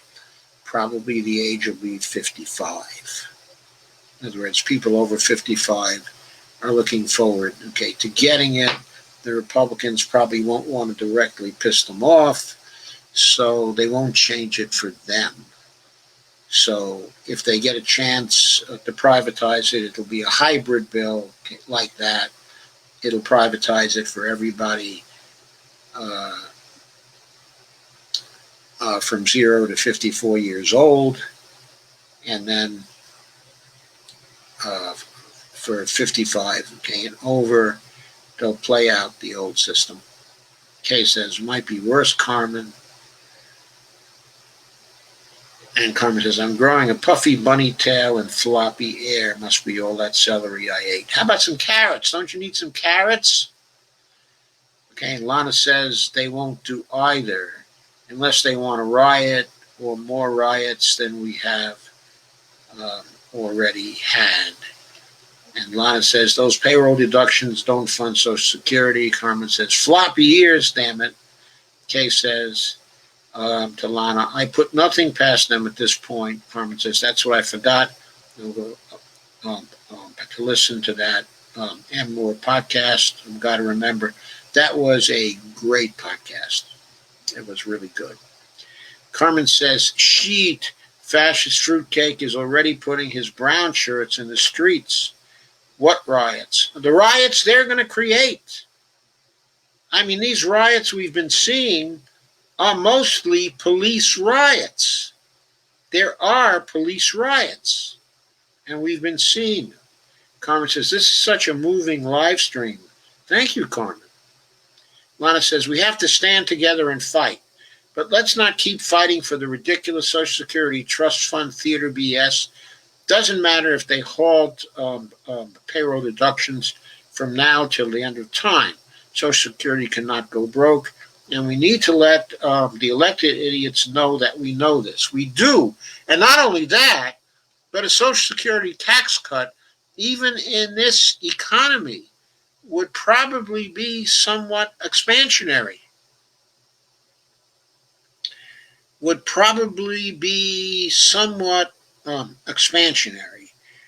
And would lead to at least some more people in the private sector actually getting paid by the private sector. And Deborah says, Joe, if only everyone could hear this. Carmen says, Firestone rocks. Thank you. I worked hard on this one to try to put it together in a way that made sense, that tied the various pieces together. I find myself doing a lot of that lately, sort of tying things that appear to be very different all together and relating it to my overall public purpose kind of outlook.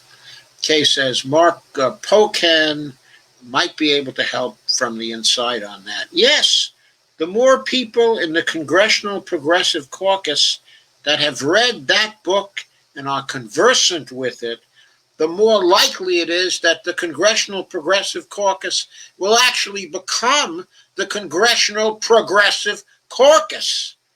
Indeed, not just in name. Kay says, Mark Pocan. Carmen says, like I tell the bill collectors, as long as I owe you, you'll never be broke. Hashtag not scared of debts. Kay says, I'm glad to be out of debt for the first time in years. Stephanie says, good night, loves. Well, good night, Stephanie. Have a wonderful night. I hope you can sleep tonight. Thank you very much for sharing and for being here. Carmen says, hell of a message tonight, Dr. Joe. You did your thing, inspirational and informational. Thank you, Carmen. And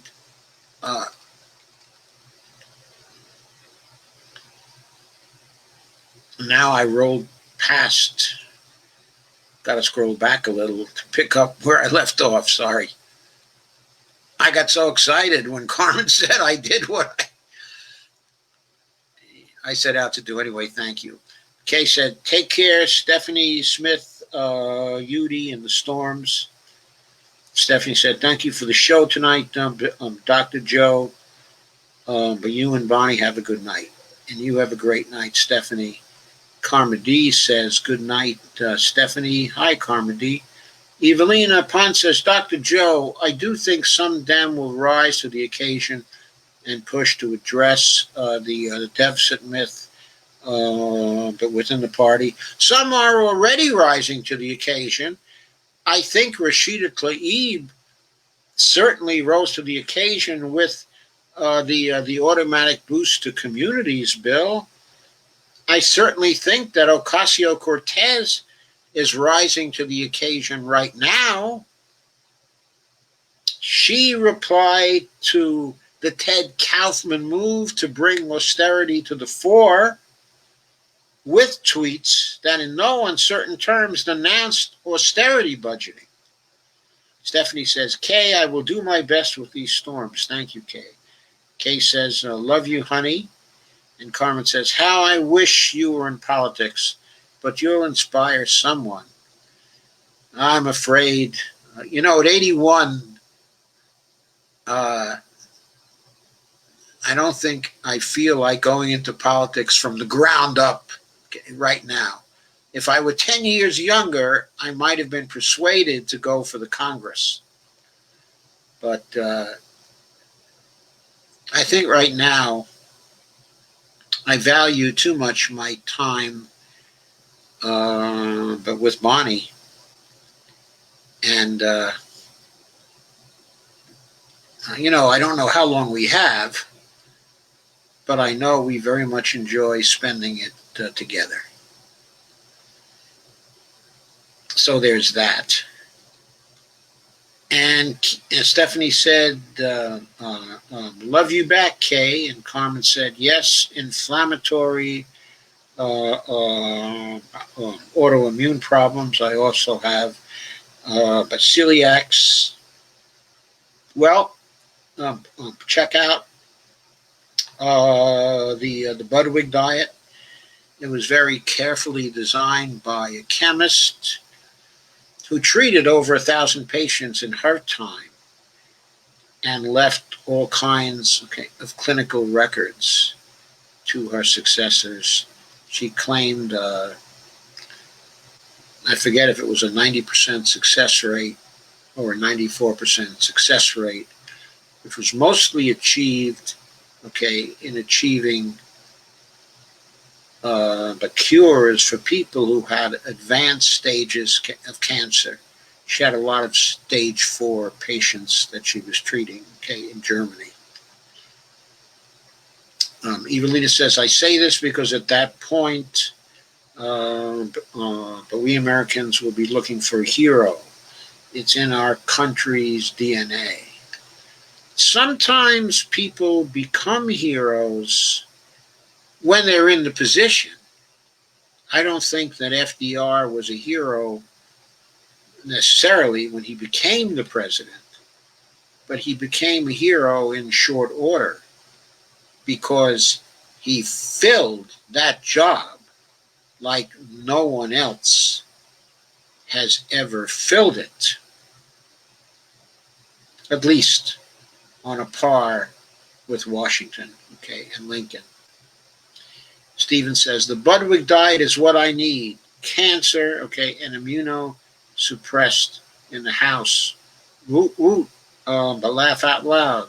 But Steve DeVore, have you investigated the Budwig diet?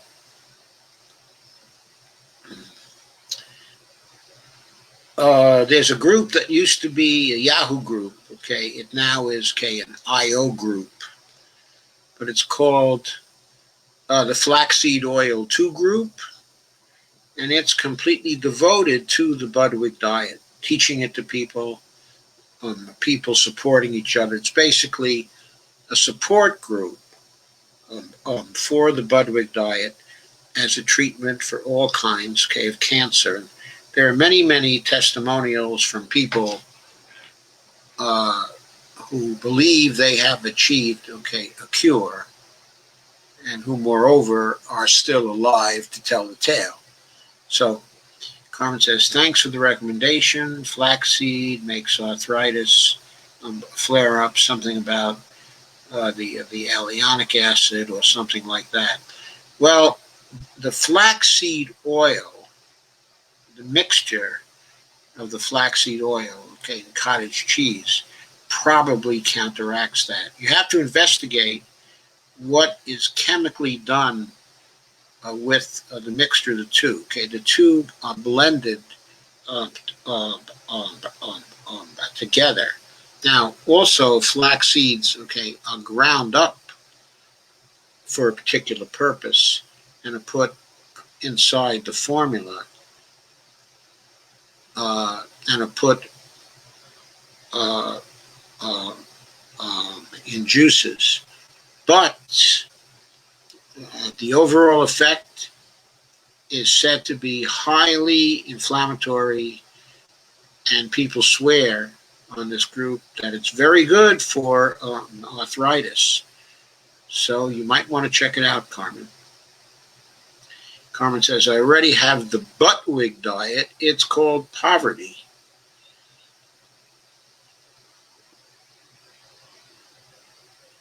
Now, the Budwig diet costs something. It's not that the cottage cheese is very expensive. One can get some very good prices, cottage cheese. But it's the organic food on the diet. And the flaxseed oil can be fairly expensive. Like, for example, if you go through 9 bottles of flaxseed oil per month, as Bonnie uh, uh, and I do, that might cost something like $56 a month. But the cottage cheese costs less. It doesn't cost a lot. And the formula that you eat with this diet for breakfast, and lunch, taken as a whole, is not expensive at all. And it's very filling. So you're basically eating only one regular meal a day, and the recommendation there is for a vegan meal.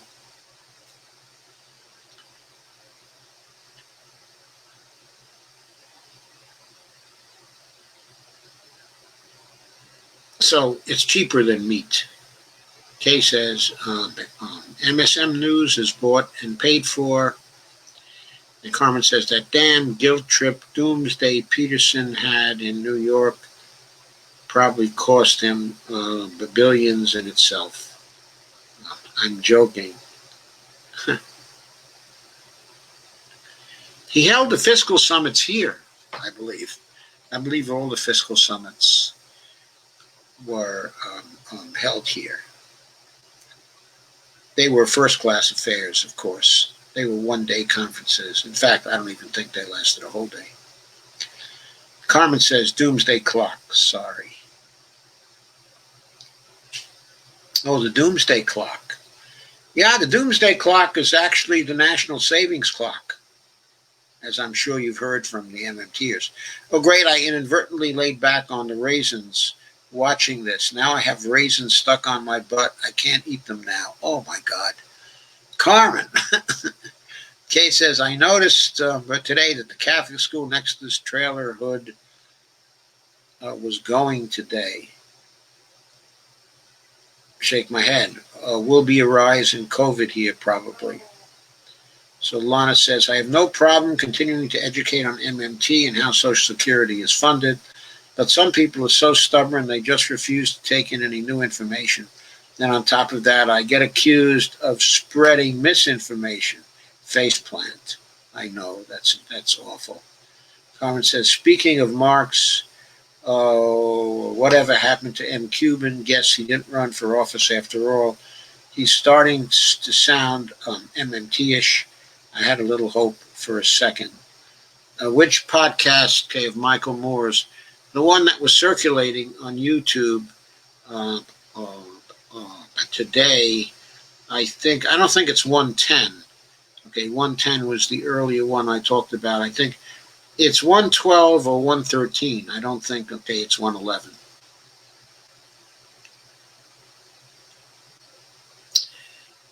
No, I don't think it's 110, okay, on Rumble. I think it's, as I said, that it's either 111 or 112. No, I said it's either 112 or 113. I can easily find out for you. Let me get to my YouTube.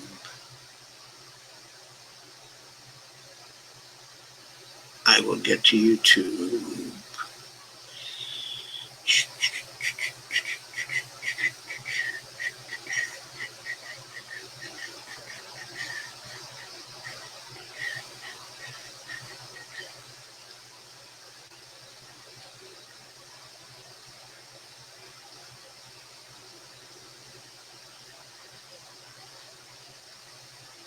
There we go.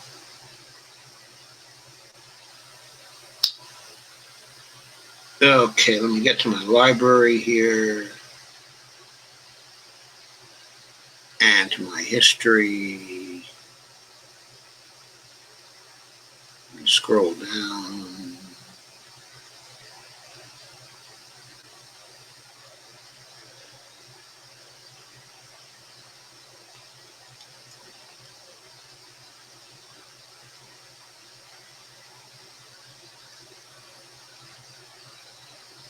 So,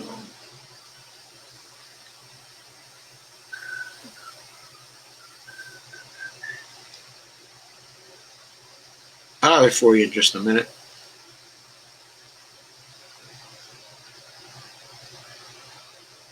I just got to get to this morning's things.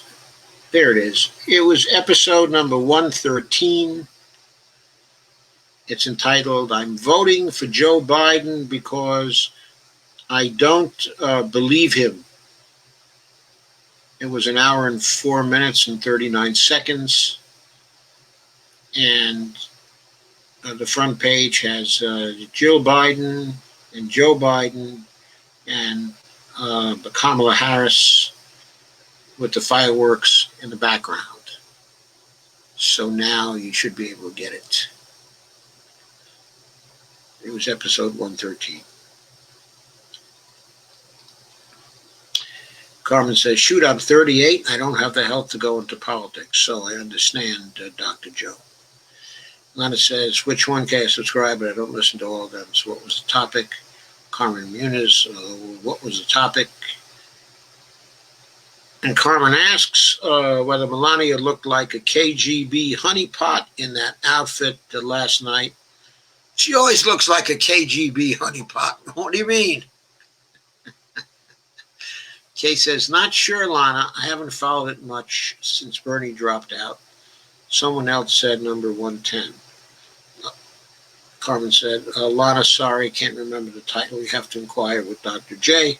Carmen says, I was taking flaxseed supplements, flared up the arthritis every time, as did borage oil and fish oil makes my arms stiff, okay, and hurt. Well, as I said, you're not taking flaxseed supplements. What you're doing here is you're using organic, extra virgin, cold-pressed flaxseed oil that doesn't have any lignans in it. The lignans are added later by grinding up flax seeds.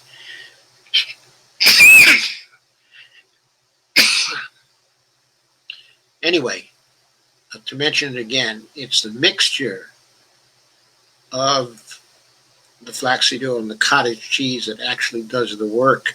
The blend changes the chemical composition, okay, of both.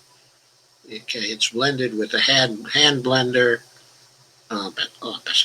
slowly makes a smooth, creamy sort, okay, of mixture, somewhat similar to sour cream, though it tastes a little different.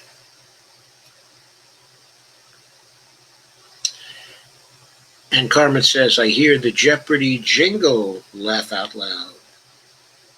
And Lana says, number 113, okay, thanks. Carmen says, so there are more than one Michael Moore podcast. Yes, they all a rumble, but there are, I think he's done 113 podcasts now, 113 episodes. Thanks for the clarification. Okay. I think a lot of them are very good. I think he has one a week, basically. Okay, and Lana says, what type of fish oil are not all created equal? The cheap ones have some mercury in it. This isn't fish oil. This is flaxseed oil. As I said, okay, it's organic.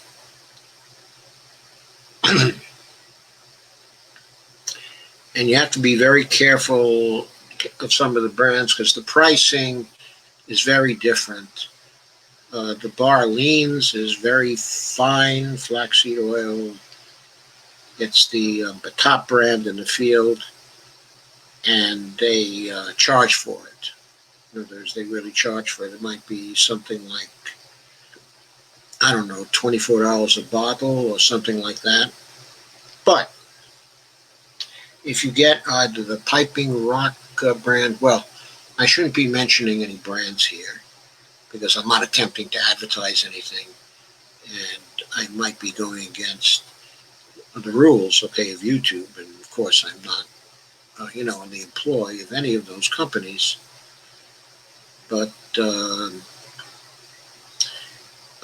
there are brands that you can buy that have extremely good quality organic the flaxseed oil that are very trustworthy and that come in at something like $18.99 for 3 bottles,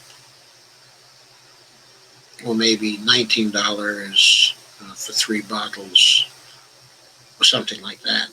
So $6.33 a bottle, basically. Not really too bad. How long does a bottle last? Well, with both of us doing the mixture of flaxseed oil and cottage cheese for breakfast and lunch, 16-ounce bottle, $6.33 worth, okay, in other words, it would take us 3.2 days to use that out. So if you were only one person, then that would be 6.4 days. It would last you almost 6.5 days, or roughly a little less than $1 a day. You could contact you by email. And you can contact me by email or by Facebook since you're all friends. And, I can give you the information more precisely. Kay says, the many Carmen Munez, and Lana says no. I was trying to figure out which episode. Carmen says, yep, I bet that's what the problem was. And Lana says, I can send you a picture of the one I use. I get it from the chiropractor. Now, I also order from the manufacturer. Carmen says, I love cottage cheese. If I get extra dough, I'll buy the flaxseed. It's not the same, Carmen. Okay. In other words, the flaxseed oil, you have to have the mixture or you don't get the cure. The seeds have to be ground up. Yeah, and also seeds have to be ground up, and they have to be Freshly. organic seeds. They have to be freshly ground. Now, they can be freshly ground in one of those inexpensive coffee grinders, that many people have. Those are quite inexpensive. We have one that's lasted us for months and months and months and months and months and months. And the hand blenders are usually available at various places. We've paid anywhere from $12 to $20 for the hand blenders, okay, that we've used. They wear out though more frequently. We can maybe get 9 months out of a hand blender, and then they break or something like that. But it's still fairly cheap, okay, for the hand blenders. I noticed they had some on sale, okay, at Lidl, which is a German supermarket that has invaded the area here. They have one on sale today for $11.99. In fact, I thought maybe we should go over there and get a spare. You shouldn't have told that. For the next time it wears out. Really, why not? Yeah. Oh, sorry. I didn't mean to advertise. Sorry about that. So, Carmen says, I love cottage cheese. If I get extra dough, I'll buy the flaxseed. If you want to have the benefits of this diet, Carmen, you have to follow the diet. Carmen says, I don't have space for Messenger. I apologize in advance. If you have space for email, Carmen, I'm at eisai@comcast.net. So that is my email, is no secret. Carmen says, sounds cheaper than I thought. We'll look into it. Carmen says, okay, email later. Carmen says, oil, I mean. Do you roast the seeds? No. No, we do not roast the seeds. They're raw flax seeds.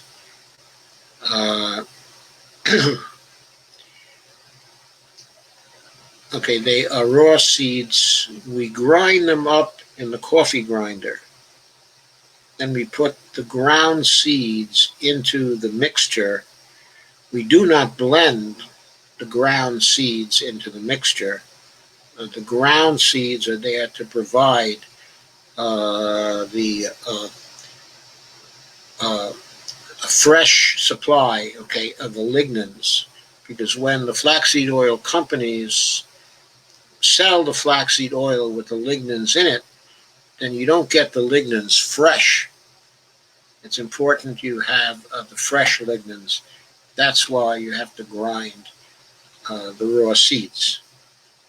Okay, so the hand blender is used to mix the flaxseed oil and cottage cheese into a smooth mixture, to blend the two together to create the chemical mixture that Dr. Budwig was interested in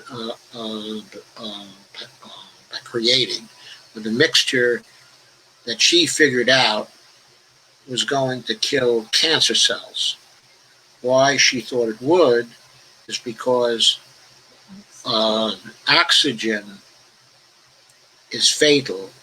Excess oxygen is fatal to cancer cells.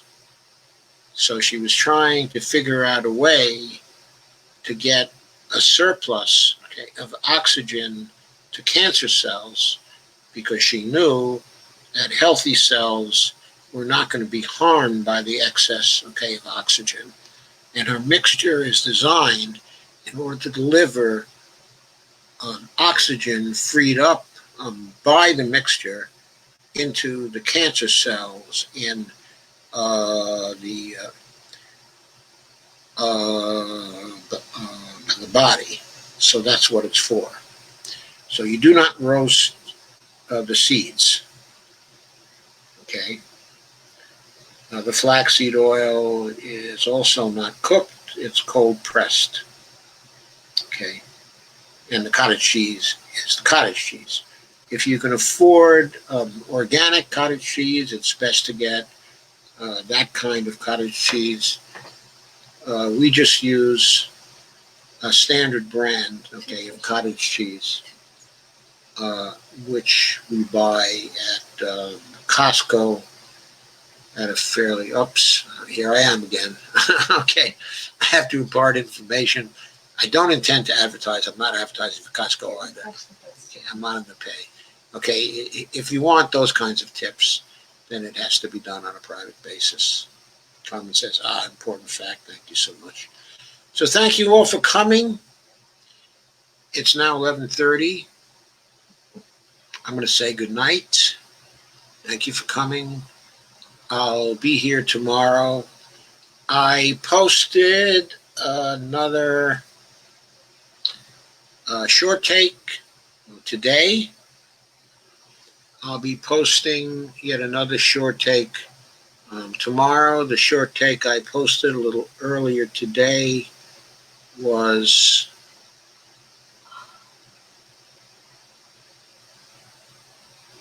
the title of it, is Medicare for All Can Beat COVID-19, but not alone.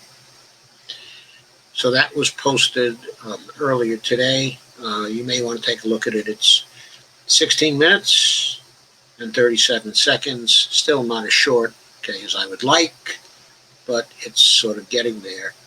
I've posted 4 short takes this week. Getting Trump out, the small sign of the progress, of MMT, and have I posted 4 short takes? No, I'm sorry. I posted only 3 short takes this week. Okay, so that was 3 short takes this week. Tomorrow I'll be posting a 4th short take, and the title of that is, let me get to my videos here, is the pollen interview, Trump failure on COVID health and failure on COVID economics. That's a little longer. It's roughly 25 minutes. But, okay, I think you want to take it in. Okay, I really like it myself. Anyway, I'll be posting that in the morning tomorrow. And I still think I have another couple, maybe 3 short takes that I'd still like to do this week. But tomorrow will be Q&A night. Okay, it will be Q&A night. So note that we'll have a Q&A on all the short takes and some of the long takes.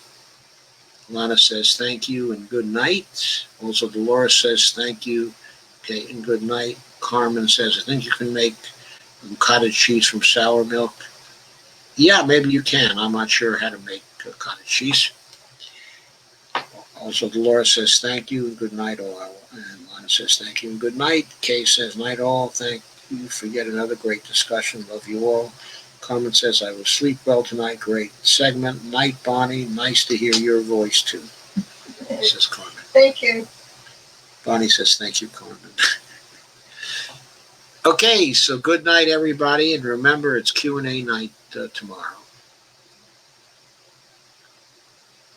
And Kay says, love Q&A nights. Yeah, I do too. I love the back and forth.